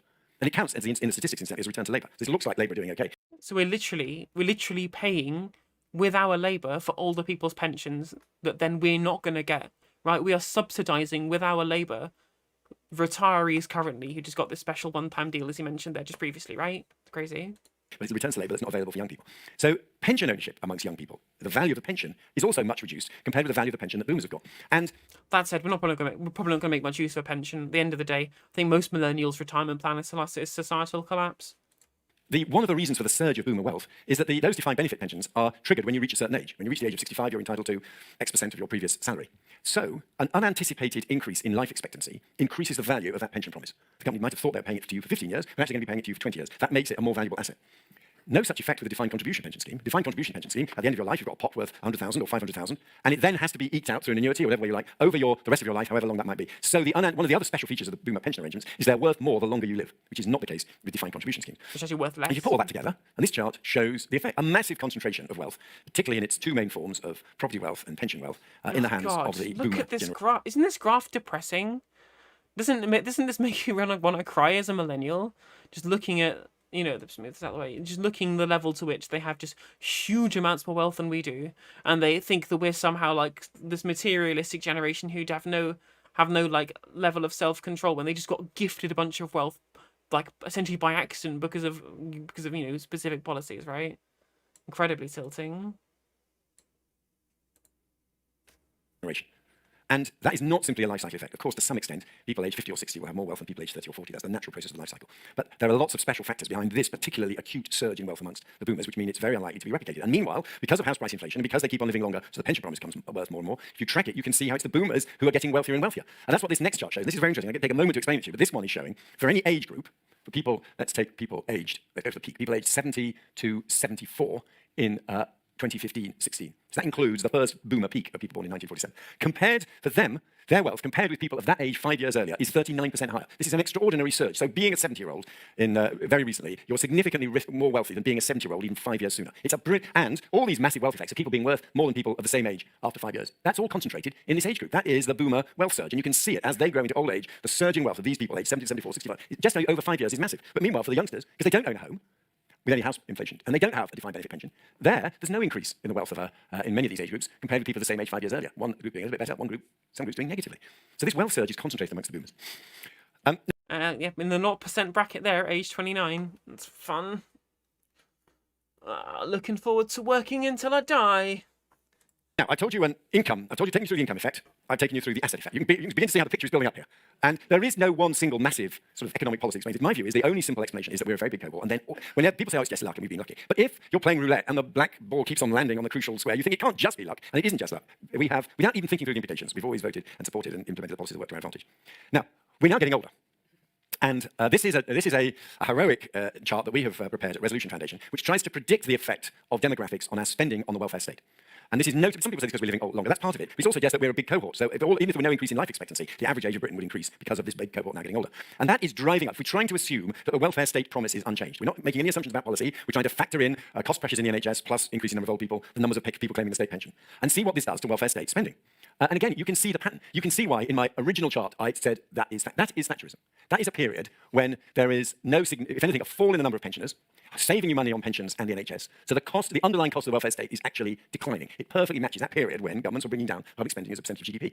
But look where we are now and how things are going. And it's interesting. You could do a chart a bit like this for different countries. The British story is a little bit unusual in that that's the pensions block. And because we have a mixed economy in pensions, and by the way, this, if you're wondering, this saving here, you're thinking, why is pensions spending, if anything, coming down? Those are the WASPy women. That is the effect of increasing the pension age very sharply over the last few years. And there is some modest upward pressure on pensions, but we have a mixed economy in pensions, and we have, as well as that, a policy of increasing the pension age. The real driver is here. I mean, if there's going to continue to be pandemics, we're just going to see the boomer generation just die off very, very quickly. Again, which is sad, but again, there's one of these top commenters here, but can't think of another time where the one generation has anticipated even look forward to the death of a previous generation. Not as a source of joy, but as a source of relief, and I think that's chillingly sad, unfortunately. Purple bit, and that is the NHS. And Britain is unusual. We have a mixed economy in pensions, a very state, public spending-based healthcare system. So in Britain, these cost pressures show up in the NHS. And that means that if a government does nothing, if you just carry on delivering the welfare state promises as they are, expenditure on the welfare state is going to go up by 4 or 5% of GDP over the next 40 years. That is why the reality of politics from now on is governments will not be able to offer tax cuts. The debate will be, where are the tax increases? This is not a political gathering, but if you look at the Conservative manifestos of the current one in 2017, what's actually striking is how few promises of tax cuts there are. That's because of these expenditure pressures. And if you say if you carry on with that static model, just assume those increased costs of the welfare state are met out of higher taxes, these are the people who will be paying the higher taxes. So basically, the younger generation will be paying higher taxes to fund pensions and NHS for us. On an unchanged tax system and an unchanged welfare state, this is what happens. So these people whose pay is not going up, who find it hard to get started on the housing ladder, who have relatively small DC pensions, are also going to be paying higher taxes so that we can have a free healthcare system and enjoy our triple lock protected pensions. This is an extremely inflammatory, dangerous situation for a society to get into. Some people accuse me of promoting generational conflict. I'm trying to avoid generational. Well, that's when everyone talks about, well, okay, there's so many articles you see online saying, oh, why is it there's so many young people are being called define themselves as socialists? We literally haven't seen any of the benefits of capitalism as it's been happening over the past 50 years. Like, we've seen literally none of the benefits and we're saddled with all of the issues that have been perpetuated by it, right? Like, it's not surprising in the slightest. Conflict, but my fear is that if we carry on like this, there will be generational conflict because it is not a society which is discharging its obligation to the young. Now, this is one other way of trying to calculate the overall tax and benefit effects. And again, these are heroic estimates. You try to estimate during someone's life, on the basis of the education system, the health system, the pension system that has obtained through their lives, and the tax system, where they will be as either overall net contributors or net recipients. And I commissioned this chart from our researchers because I get so many letters. And when I was a constituency MP, people who come to me and say, well, I've paid in, I'm entitled to this. Now, in a growing economy, it is perfectly reasonable for successive generations always to end up taking out more than they've paid in. Essentially, they enjoy in their old age some of the benefits of a bigger economy. So taking out more than you pay in is not immoral. It's part of what you get from economic growth. However, it should be evenly distributed across successive cohorts. Whereas actually, what you can see here is that it looks as if the people are going to get the biggest welfare dividend, and it's the same pattern yet again, are the boomers who are enjoying welfare dividends of more than £250,000. So next time some person born after the war tells you, well, I'm entitled to these benefits I paid in, the truth is they're probably overall, on average, going to be taking out about £250,000 more in welfare state services than they will have paid in taxes and national insurance. That's essentially what they've been offered. Now, and interestingly, this peaks, not at either of the peaks of the boom. This is being in the middle of the boom has brought its best benefits. And I've spent a lot of my adult career, 30 or 40 years, working on economic and social policy, trying, I thought, to make it better. And I was born in 1956. So I seem to be in the perfect place to benefit the greatest amount from these transfers. So we seem to have a welfare state that... you probably, to be fair, David, you probably benefit the most because you're a Tory peer, not to do with anything else. The interest of the boomers. So I talked you through the income effects, the asset effects, the welfare state effects. I mean, yeah, I kind of want to burn it all down now as well. Like, it's just so depressing watching how unfair life has been to our generation over time. And the frustrating thing is, there are plenty of conservatives say, well, life's unfair. And I'm like, well, no, the duty of public policy is to try and make things as less unfair as possible, make it more fair. Like, we can institute public policy to make things fairer. You can't just use, oh, life's unfair as a get out of jail free card. Now let's look at how this is feeding through into politics. And what has happened, it's changed the character of politics. Politics used to be, the division between Conservative and Labour used to be a class divide. And it looks as if class as a political barrier is far less significant. If you look on the right-hand side, the 2017 election, there wasn't really. There were lots of working class Tories, there were lots of affluent middle-class Labour voters. There was no real class distinction in whether you voted Labour or Conservative. The difference is a growing age divide. And age has become an increasingly important predictor of voting behaviour. And age is the new gap between Conservatives and Labour. And I always say this to my Conservative friends who just think, well, it's always been like this. No, this is Thatcherism. When, at the same time as bringing down public spending, that's when one of the decisions which Margaret Thatcher took to save public spending was she cut the real value of the basic state pension by 5% and then linked it simply to prices, not earnings, for the next 15 years. Now, that would be inconceivable now. We feel that's beyond the realms of the politically possible now. Now we have a triple lock. But there was a time when the Conservative vote was, for amongst younger people, amongst 30-year-olds, was healthily above 40%. And now it is down to about 25%, whereas amongst 70-year-olds, it's heading towards 60%. So we've got an age divide in politics replacing a class divide. And I am still actually a member of the Conservative Party. And I don't want the Conservative Party. I mean, there is still a class divide. If you look at the way in which, votes are extrapolated across social classes, economic classes, and across actual real-time earnings, yearly income, you will see that poor people are still more likely to vote Labour as well. It's just that what would be constitute as a poor person previously, or a working class person before, back 40 years ago, those boomers of those years, those working class boomers of those years, have then generated asset wealth that have pushed them above the level to which we would have been, right? So the class divide still exists amongst the working age population. It's just that over time, people who are previously off the working class have then retired with lots of assets and have become members of the bourgeoisie, because they're just property owners who are just reaping the rewards of their house price increasing, right? And then they're just getting a state pension, and as well as their defined benefit pension as well. Which is why when everyone tells me, so, well, you don't consider pensioners working class, I'm like, well, do they work? Clues in the name, friend. Party to be the party of possession and not the party of opportunity. We have to offer something to the younger generation. Now, I'm getting towards the end of my talk, and I just want to focus now on what all this means for policy. And this is a very important basis for sort of explanation of what this kind of pulls together a lot of the threads of what I've been saying earlier. And I think it's quite an important account of how the British economy, the British political and economic system has changed. So what it tells you, that purple line against the right-hand axis, this is about the total value of the wealth in our country relative to GDP. And you can see that through the first half of the post-war period, our wealth was about 3 times GDP. But it's now been rising and has reached 7 times GDP. And a society where wealth is 7 times GDP is very different from one where wealth is 3 times GDP. Because, for example, it means that what you earn is smaller relative to the value of what you own. It means that trying to use your earnings to buy a house, it's the macroeconomics between that difficulty of saving from your earnings to put down a deposit to buy a house. You're trying to use that small GDP to get into that massive wealth 7 times GDP, and it's much harder when assets are worth so much more. It's also a world where inheritance matters more, where wealth is more important. It's why capital gains tax should be high, and why the fact that it's below income tax is completely preposterous. Because rich people make their money from capital gains, and working people make their money from income. So by the fact that we tax working people for making their living more than we tax rich people for generating wealth off their existing assets is crazy to me. That's what we have at the moment. Because as has always been, capital generates more than labour does usually. Because of the way in which the capitalist economic paradigm is structured, in the fact that having capital creates you more wealth than what the market dictates you can get away with paying the working class, right? Whereas obviously if these were all cooperatively owned, there wouldn't be the same issue. And inheriting it from your parents is a rate. So inheritance is a better, more effective way of getting wealth when it's only 3 times GDP, and earnings is a less effective way of getting wealth. That changes the character of society in a way that I think is undesirable. But even whilst wealth has been shooting up, if you look at that bottom line, you can see that the percentage of GDP going in taxes on capital, on wealth, has remained extraordinarily stable. And the next chart shows you kind of what those capital taxes are and explains that peculiar dip in the middle. By far the biggest capital tax is local property taxes rates. That peculiar little dip in the middle is the time of the poll tax, when for a brief time officially according to the system there was no local property tax. Then the council tax is defined once again as a property tax. But as property taxes go, it is an extraordinarily regressive one, in which people in a property worth 100,000 or 200,000 pay proportionate to their income or their wealth much more council tax than someone in a property worth $1 million or $2 million. And that is our main property tax. So we've got, you may see the way the argument is going. We've got upward pressures on public spending mainly on services for the older generations, public spending on healthcare and pensions for them. At the same time, they are disproportionately owners of property, but we've not hitherto been collecting any more tax from property. If we have needed to increase tax, we've taxed earnings more, incomes more. So I think we need to do some bold things to help younger people secure property and to help and to ask older people, those who have the greatest assets, to pay more to the public services that they themselves are going to benefit from. And I don't do this because I hate wealth or hate older people or believe no, I don't like taxes. But I like taxes and hate older people. So yeah, just cards on the table time. That's a lie. I don't hate older people. I hate what they represent economically. I do think that when you look at those public expenditure pressures, Although they are quite racist. they are sadly going to be unavoidable. And one policy we proposed is a provision of £10,000, what we call a citizen's inheritance, that everybody should get when they're age 30. And I went on some TV interviews when we first proposed this, and the interviewer said, well, £10,000, that's hardly anything, is it? The truth is, the wealth of young people nowadays is so low that £10,000 is transformational in terms of their wealth. Tragically, it would really make a very big difference in terms of, for many parts outside London, getting a deposit to get you started on the housing ladder, putting it into your auto-enroll defined contribution pensions. That's something you could do.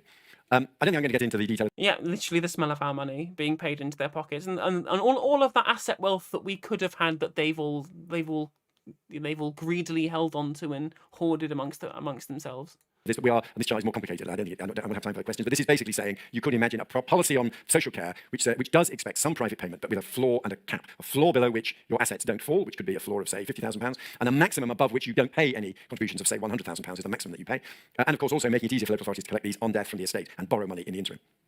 So I think there should be a policy on funding social care that is fair, expects older people to make a contribution when they can afford it. I think we should help young people build up an asset of their own by providing a citizen's inheritance, which could be financed out of further capital taxation. And I do all this in a belief in the social contract that holds a society together, which is a contract between the generations. And that great Tory philosopher, Edmund Burke, put it as beautifully as anyone has. A society is a contract between the generations, a partnership, not only between those who are living, but between those who are living, those who are dead, and those who are to be born. That is what being a citizen of a country like Great Britain is about. We are beneficiaries of what previous generations endowed us with, including this wonderful institution in this fine building. We also want to pass on something to our children that is even better. That is one of the things that makes life worthwhile. That's one of the contracts that holds a society together, and we are not discharging that contract at the moment. Thank you very much.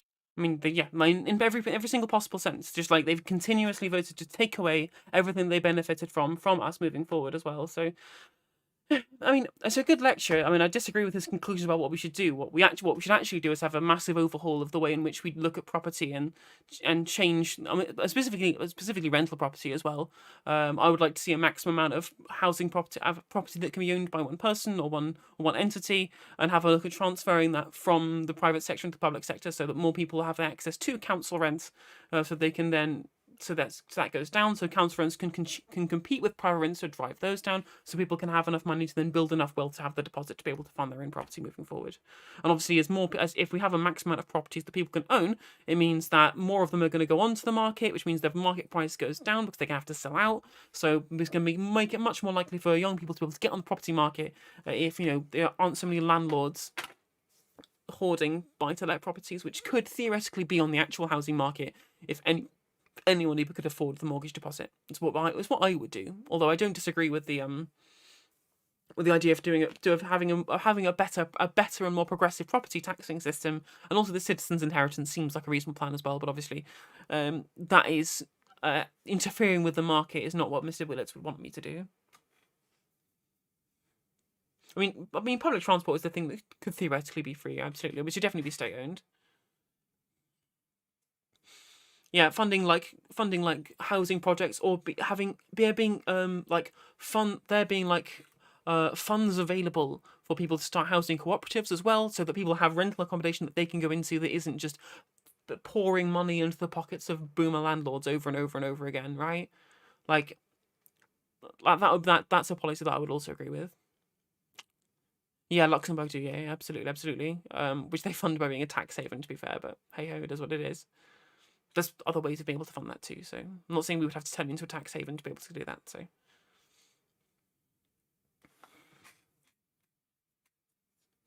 but yeah, it's nice to know that someone has collated all the data that we need, so that anytime we're having an argument with a boomer who just says that we're all a bunch of people who are illiterate and materialistic, who have no personal sense of self-control to be able to be good enough with money to be able to generate this wealth, right? That's all nonsense. Now that's why in places like the Sun and in the Mail and in all of these news places, you see so many stories about, well, I was a millennial homeowner, it wasn't difficult for me, because they're trying to manufacture our consent in such a way that we think that it's our fault when it's not, right? They want to remove any idea that there's any kind of systemic problem. It's all just individual problems. Then if we just pulled ourselves up by our bootstraps, we could overcome that. When it's literally, when the reality of what it's like to live as a millennial rather than the older generations makes it much harder with which we can do that from a starting point. And then sure, once you remove that systemic barrier between the two of them, once we do get the equity so that it is as easy for us to get on the property ladder as it was the previous generations, sure, fine. Then if people aren't getting on the property ladder, then maybe at least some of that is some level of individual choices that they've made rather than systemic problems. But whilst the systemic problems are there, you cannot use that as an excuse to just hand wave away generational wealth inequality. Well, that's the problem, is you can either be a tax haven, or you can have really high corporation tax, right? Like there's no like middle ground. You can't just like half-ass it, because there's always a race to the bottom. But as soon as most countries agree just to have proper rules about taxation in place, right, and have it, as I mentioned before, with the G7 theoretically having like a minimum corporation tax level, then that at least could be able to fix that to some degree. So yeah, next time a boomer tells you that just because you're a young person you don't know what we're talking about, you have the information to tell them that they're talking a load of shit. Because they basically got life on easy street.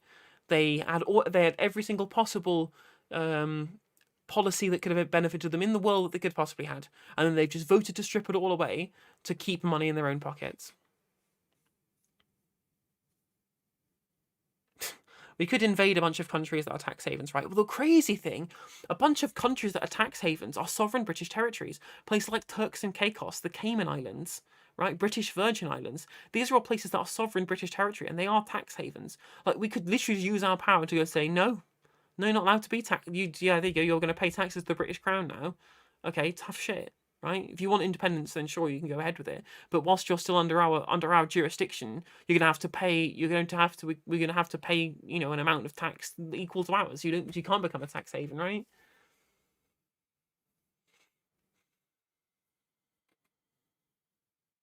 It's silly to me that literally countries that we have control over are fucking us over on tax rates. But hey ho.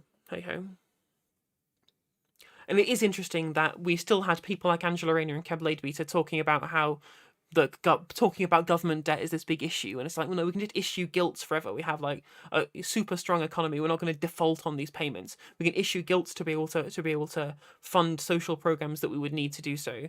Like we're not going to have any kind of sovereign debt crisis in the UK. So saying that the national debt is crazy bad is not a real policy, and so we're going to get passed down to generation is also incorrect, because the government gilts are issued within the sovereign territory, within the state, right? So that generation, that wealth that's been that dividend that's been given out is going to stay within the British territory, within British people as things go on. So that's going to the debtors are going to get passed down further anyway. So it doesn't really make much difference, and because the national economy is not like a household economy. These are two different things. It's not, you don't have to budget in out like you would do with a personal budget if you were in control of an entire sovereign nation, and you have your own fiat currency, which we do in the pound.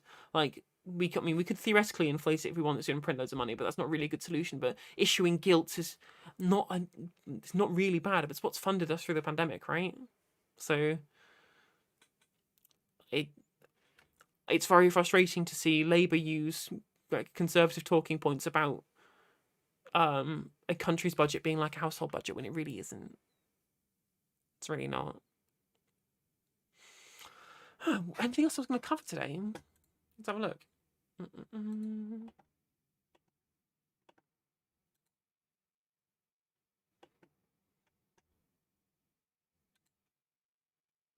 It is definitely one big avocado, that's true.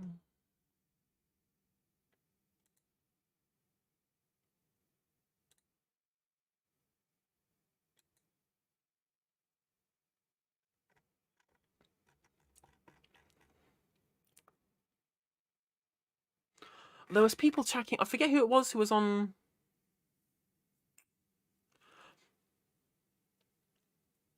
Who was the Tory MP who was talking about the £2 drop in universal credit, saying that it wasn't a big issue because, we're out of the pandemic now, these people don't need it. And this guy was like a guy who claimed like over £180,000 in government expenses. It's crazy. The level of duplicity in which the Conservative Party will engage in so often, because it's just a game to them. Like the lives of poor people, they're just numbers on a screen as far as they're concerned, because they have any contact with them at all, which is very, very sad.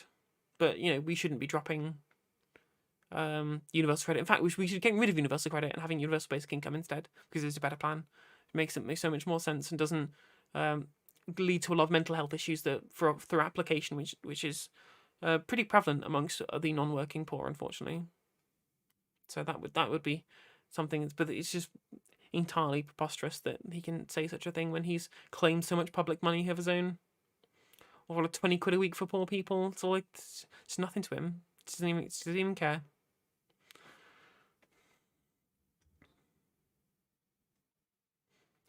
I wonder how many MPs would still be around if being an MP paid minimum wage. I wonder. Well, to be fair, a lot of MPs own are landlords. A lot of them, or they're business owners. So part of the reason why they're only in politics is specifically so they can increase their own margins and their own policies that will benefit them as business owners and property owners, right? So plenty of them are only in there for their own selfish needs anyway. So they probably would stay MPs even if they were getting paid nothing, just because they get to influence public policy in a way that benefits them and their business, right?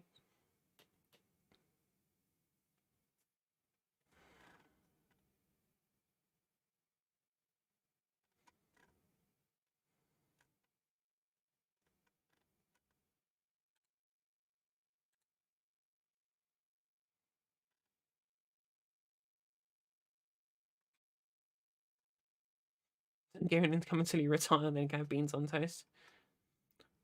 I'm not going to be sad about it. I mean, this sounds a very Britbonger comment of me, but I could definitely live off beans and toast forever. That's worse things to live off of.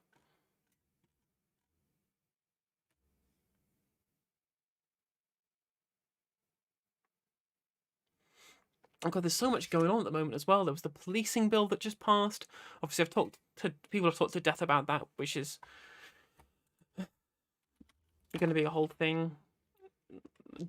There's just impossible to have any opposition in Parliament because the majority is so strong.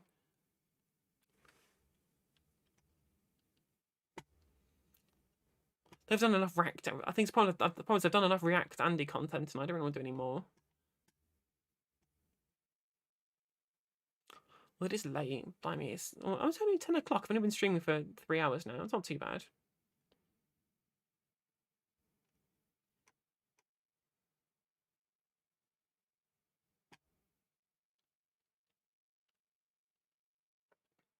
Crazy to see the president of Haiti getting assassinated. Guess it's a very Haiti thing to happen. They've been very destabilized for a very long time. It's been very sad. But then I guess that's what happened when the French came in and took all of your wealth and then made you pay reparations for all of the slaves that got freed, which is rubbish. So it's not surprising they have very little wealth over in Haiti and the very, very poor nation. As most slave colonies ended up being, unfortunately. Very sad.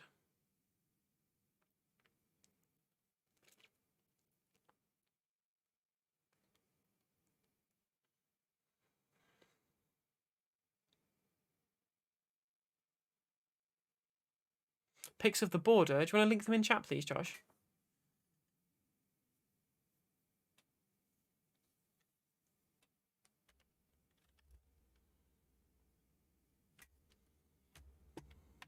Well, let me have a look. Let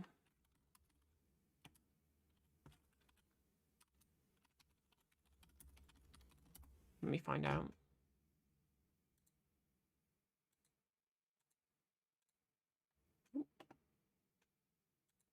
Let me look in the news section.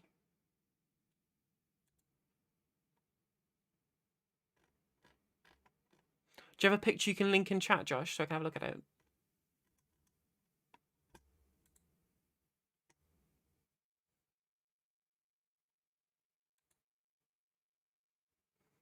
Well, the border's been closed, blimey.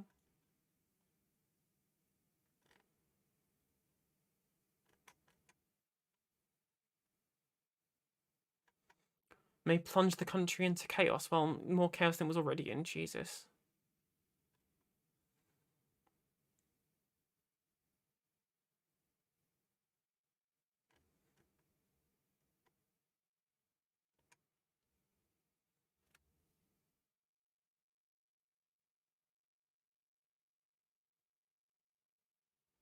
Thank you. Have a look at this.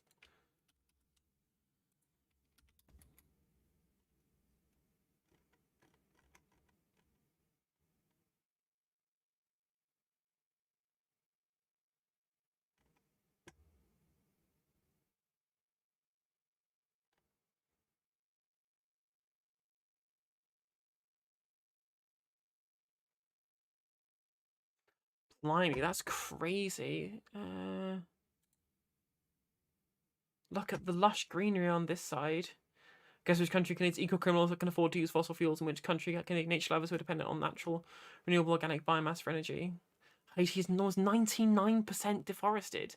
They rely on almost entirely on natural biomass wood for domestic industrial fuels and building materials.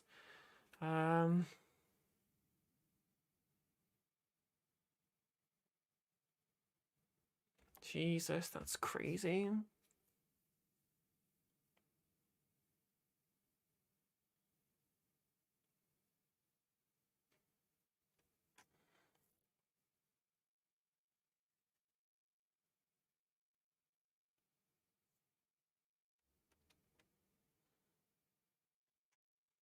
She had so much of their wealth just taken away through imperialism. That's very sad.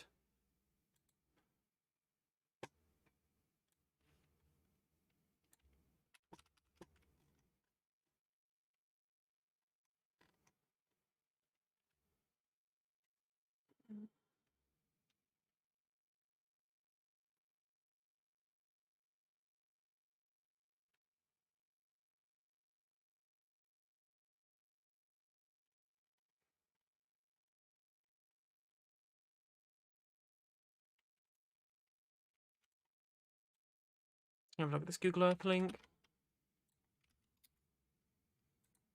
Interesting. This is saying that this particular article is saying this because of a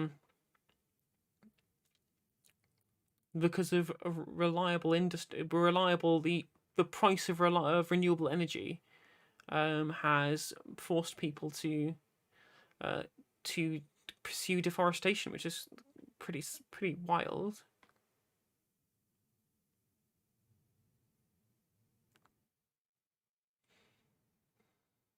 Although I guess this must ameliorate itself later on as the entirety of the power and infrastructure becomes more renewable. There'll be this kind of tipping point, right? Surely.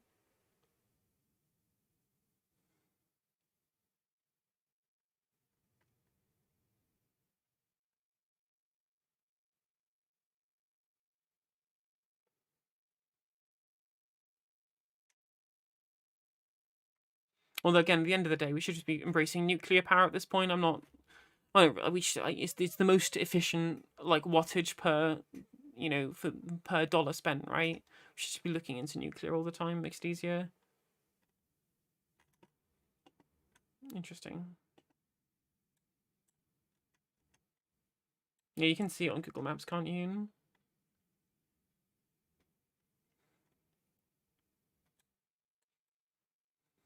I keep looking at things on the bottom half of my monitor, realizing you can't see them. My right hand monitor is vertical, so I keep looking at things down below the screen here. That's why this photo is getting cut off right here.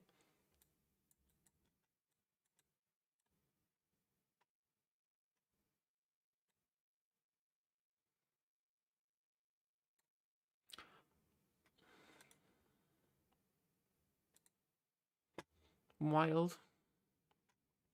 Definitely something I have to read up on. I've been trying to acquaint myself with more international history because I feel like in the British education system we just don't get taught about we don't get taught about other countries enough and other countries' history. We just learn about fucking random kings and queens I don't give a shit about. I only learned about the scramble for Africa like early this year. I've not looked in the on thorium research. No, it's probably God. There's so many things I need to have a look into and research. Blimey, it's no wonder people just don't become politically engaged, because you have to be so knowledgeable about so many different things all at the same time, right? So I would consider myself reasonably knowledgeable currently. Yeah, I also feel like I'm just so ignorant about so many different things as well. The vast majority, obviously, by the nature of knowledge and the way that it works, I'm obviously going to be ignorant of basically everything, apart from the very tiny amount of knowledge that I do have currently. So.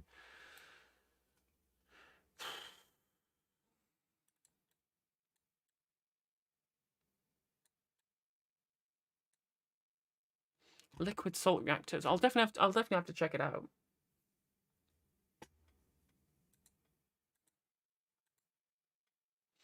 Or was a Destiny tweet that I wanted to bring up actually today.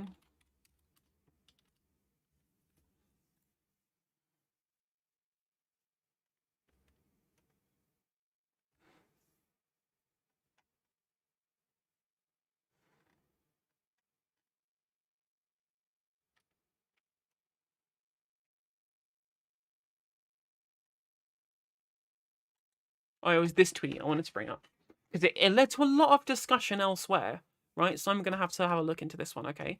So, Destiny saying that femboys are he, him pronouns. Anyone saying any differently is just incredibly pathetic and thirsty for attention online via as many labels as they can acquire. Okay, so I don't know if there is any social utility in specifically gendering yourself, like having the name of your of the gender, right? Because obviously your gender identity is like a fixed point, but the way you describe it can change, right? That's malleable, because there's infinite amounts of expression that you can use, verbally, to be able to put your gendered feelings into actual context, right?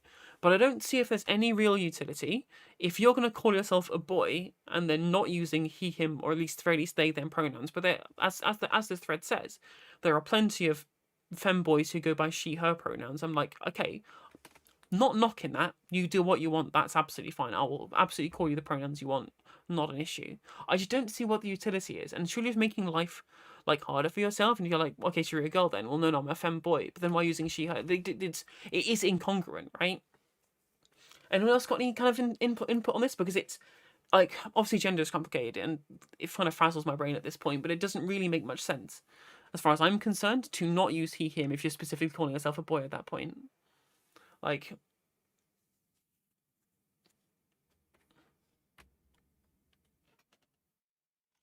what's this response here?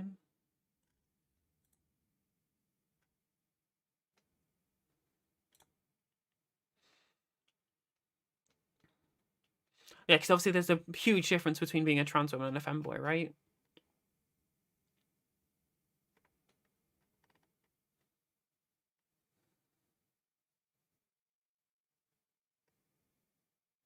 Well, that's a good point actually from this particular tweeter, saying that obviously tomboy isn't gender; it's just a description of somebody's gender expression, right? And boy is in the name, but they would use she, her, obviously, because that's tomboys. I mean, generally tomboy is used to describe women who dress in a masculine kind of way, right? So it's definitely worth having a discussion regarding, because obviously femboys are always the most important topic of discussion, because femboys are great, obviously. So.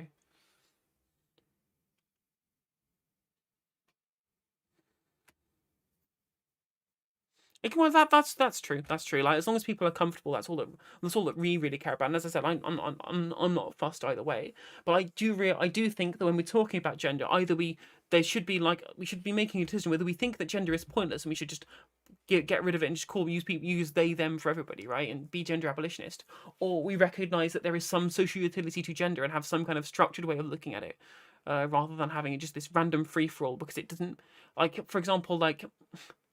Again, I'm not going to knock people for wanting to use neopronouns, but right, when you look at something like neopronouns as a concept, it when people can just make up their own pronouns as they go, like your unique identifier is surely your name, right? That's what you use a unique identifier. Pronouns are supposed to make things easier. That's the utility you have of pronouns, is so that you don't have to use somebody's name to be able to refer to them.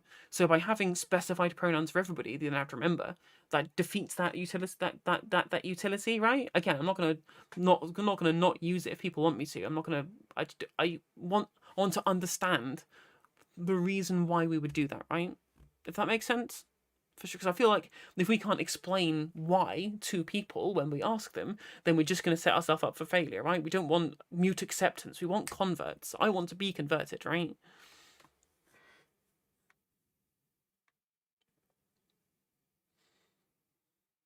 Although I guess, again, yeah, I mean, to be fair, I've only ever seen people use femboy as an aesthetic description rather than as a gender identity, right?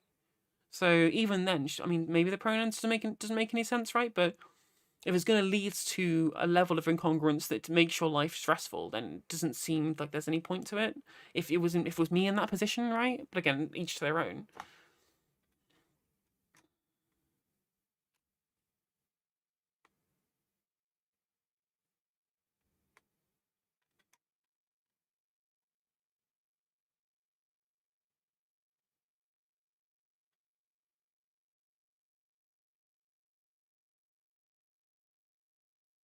Well, then, as someone was pointing out in a group I was on Facebook before, like, there are people like drag queens and stuff whose pronouns just completely change based on their presentation. There's probably plenty of femboys people who would dress like who dress in a feminine way one day and would express their gender in a more masculine way other days, and then maybe their pronouns would change based on expression too. So, you know, it is what it is at the end of the day, but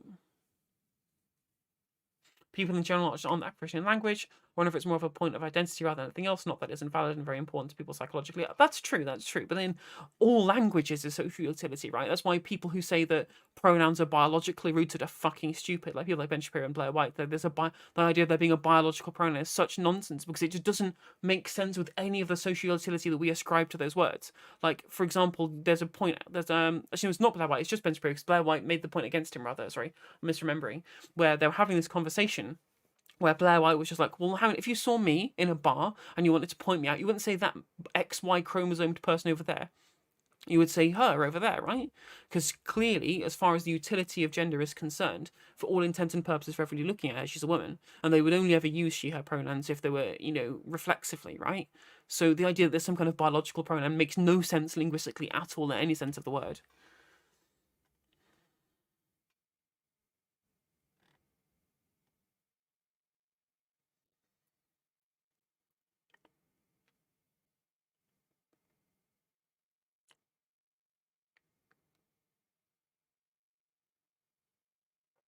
I mean, to be fair, it would just make things way easier if we just they, them for everybody. There's plenty of languages where there is no gendered pronouns at all. You might as well just use they, them. Then you're not going to accept. I mean, probably not going to upset many people that way. I mean, to be fair, I just do it reflexively now. I just use they, them for most people. If there's any, way in which I'm not sure about the gender identity and I'm not in the position to ask them, I'll just say they. Like, maybe it's just trained myself to do so, but maybe people's attitudes will continue to change moving forward as well.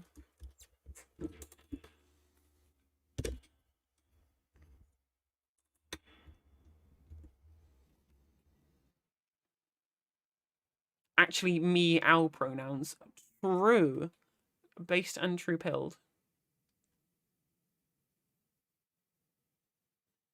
Well, I think actually that's a good point. I think most people in the comments are saying there's not really a gender identity rather than just a description of a gender expression. It's interesting. Let's have a look at the quote tweets.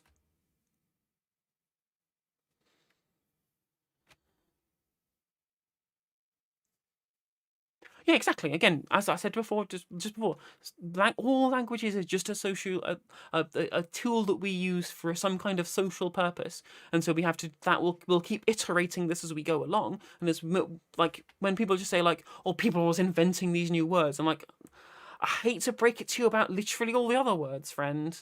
They're all just made up.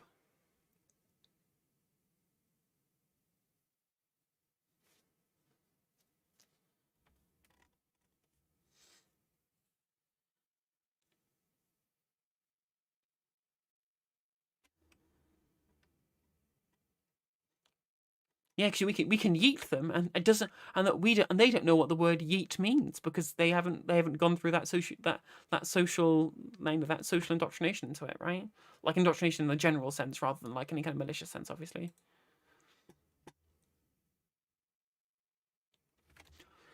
But I just don't think that, like, the problem is I find lots of people who will lots of people will talk about gender abolitionism as some kind of axiomatic point that they stick to, but it leads to a bunch of arguments that make life worse for trans people, or at least harder or difficult for us to be able to advocate for our rights, right? So there's a debate between Demon Mama and Riley Grace Armstrong ages ago where both parties came out looking really bad, but there was a lot of arguments made where basically the point that Demon Mama retreats to a lot of the time when we're talking about the social aspect of how gender manifests itself in the world and how it shapes the lives that we live. It's like, well, I'm a gender abolitionist, so I don't believe in it. Like, well, you can just not believe in it all you want, but that doesn't change the way in which it's affecting people socially right now and the real life that, trans or, gender non-conforming cis people have to live through. That just because you think that gender shouldn't exist, doesn't mean that the effects of gender as it exists today shouldn't be ameliorated, right? Like, this is a utopian argument that doesn't hold water when you're thinking about things from a pragmatic perspective, which I find very frustrating.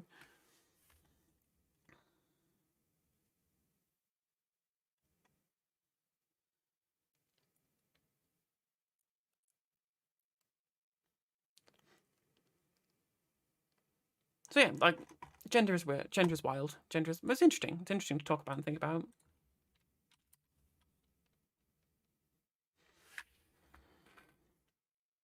Once we're underwater, everything, and we're living in the Matrix, we can just try on different cyber bodies all the time. True. Based and cybernetic pilled.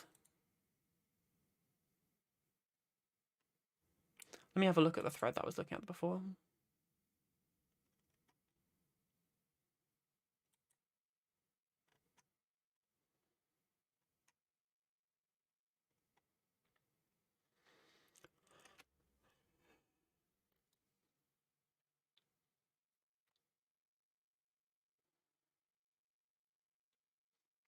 Exactly. And the reason why, and all these very super philosophical debates and the way in which they make lay people less interested in them means that it makes it harder for us to advocate for our material rights now, which is what I really care about, and that's why I kind of sided with Riley in that particular debate, because I feel like that was the position that she was holding, that we have to advocate for rights now, and fluffy long-term ideological goals that may or may not even come true in the future. It's not where we should be grounding our axioms to be able to advocate for these rights, right? Like, or advocate for these, for public policy changes, especially because, in a world full of trans panic that is happening at the moment, because, you've seen with Whisper and stuff like that, the way in which literally the far right, people like Ian Miles Chong and Andy No, are using their massive platforms to try and pull gender crits over to the far right with their rhetoric. And you've seen plenty of people say that, I cannot vote for the Democrats or Labour or whatever, like from like a liberal position towards like a neoconservative position, just based around gender politics. Is crazy. Like the ways in which like fundamentalist Christian groups and libertarian think tanks, the people funding places like LGBT Alliance and things like that. We have to have some kind of proper basis moving forward which will advocate for our rights. And if we get lost in the weeds about what gender should or shouldn't be moving forward in an ideal world, we miss the forest for the trees.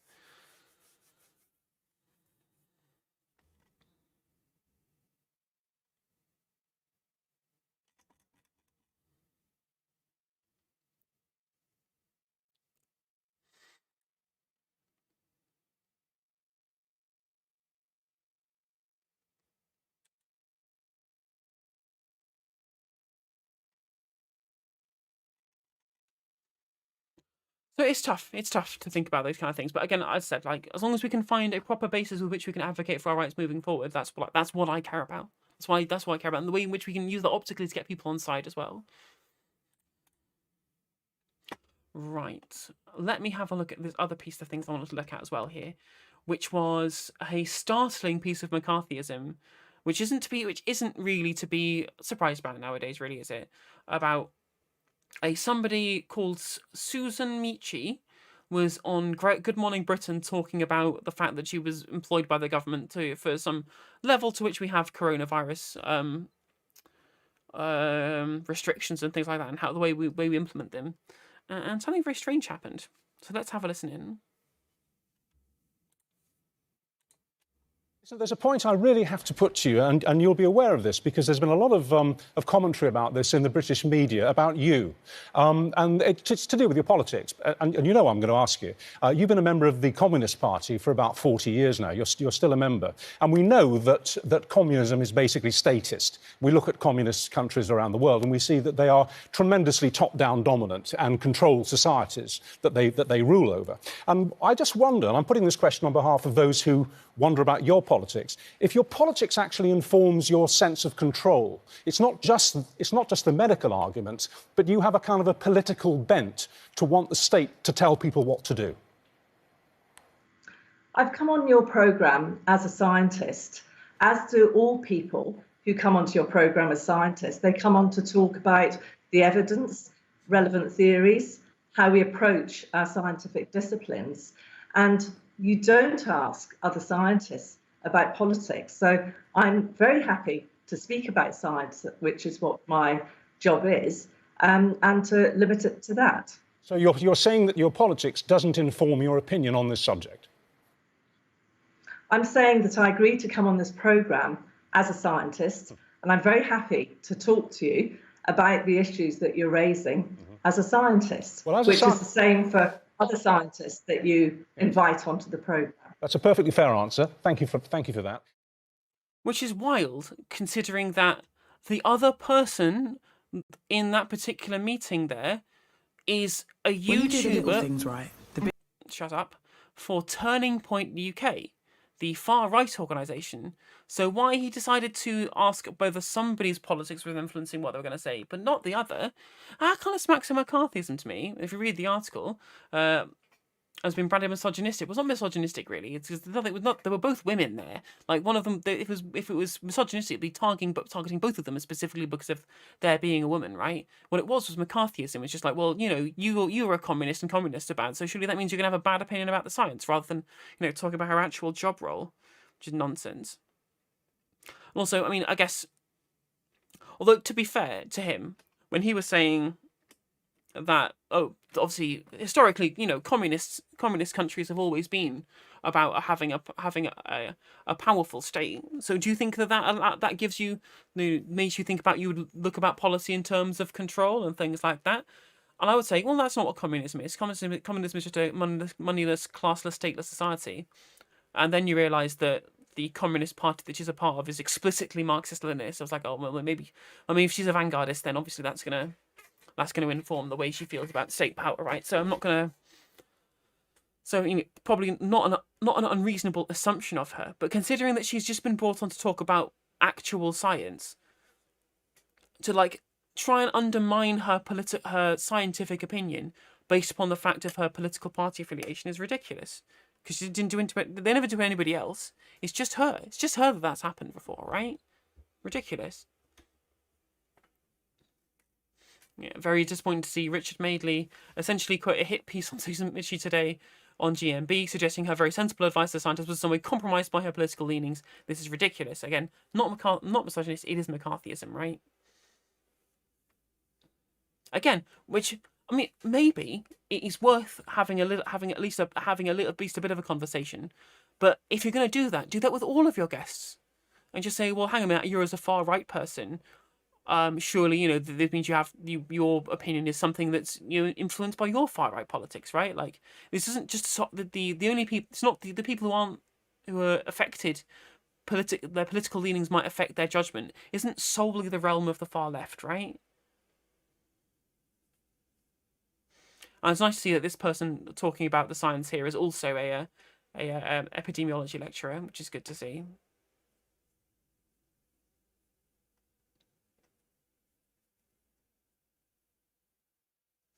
And asking for an apology, which is good. The frame of the question reinforces the undermining of scientific theory and processes simply opinion disgusting and destructive. Absolutely. The idea that someone's science is predicated on their political leanings rather than the facts and the evidence is character assassination. That's what it is. It's there we go. 145 Ofcom complaints. That's good. Nice to see some people are complaining, which is a lot of complaints because people don't usually complain to Ofcom very often. Because science, the way in which we which we go through the scientific process should be apolitical.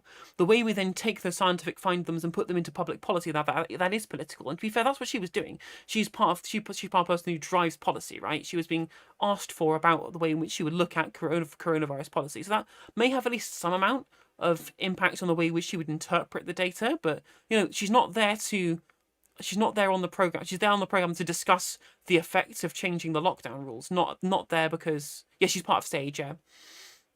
Not because she's there on it to give her opinions on what should happen, right? She's talking about the actual scientific data. Let's have a look at the article about the complaints.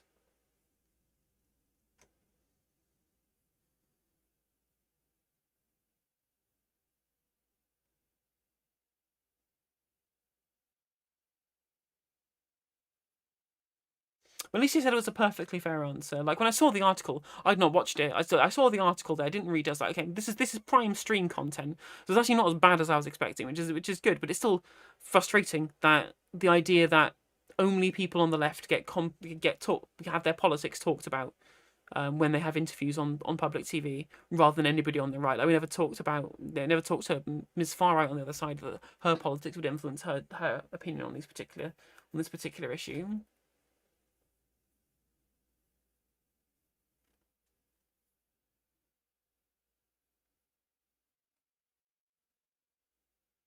That's true. I mean, I need to see data on that. I don't like making like wild assumptions without having a look at new specific data. But maybe I mean, I wouldn't put misogyny past Richard Madeley of all people. So, and for the people who've been pushing she's a communist, she can't be trusted. He's all just like right wing hit pieces in the news and things like that. So.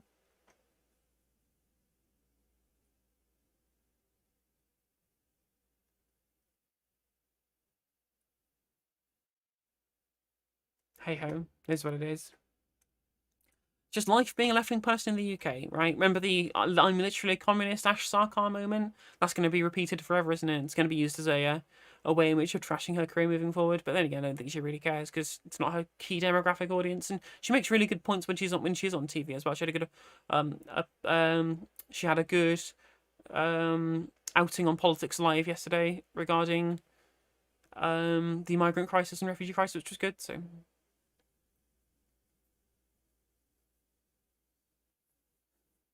Time we on? 10:15. Well, I've been going for like 3.5 hours now. I am really tired, so I might end the stream there. But I really appreciate everyone for moving on. And again, thank you very much for Chud Logic for the raid. That increased my viewer count exponentially to what it usually is.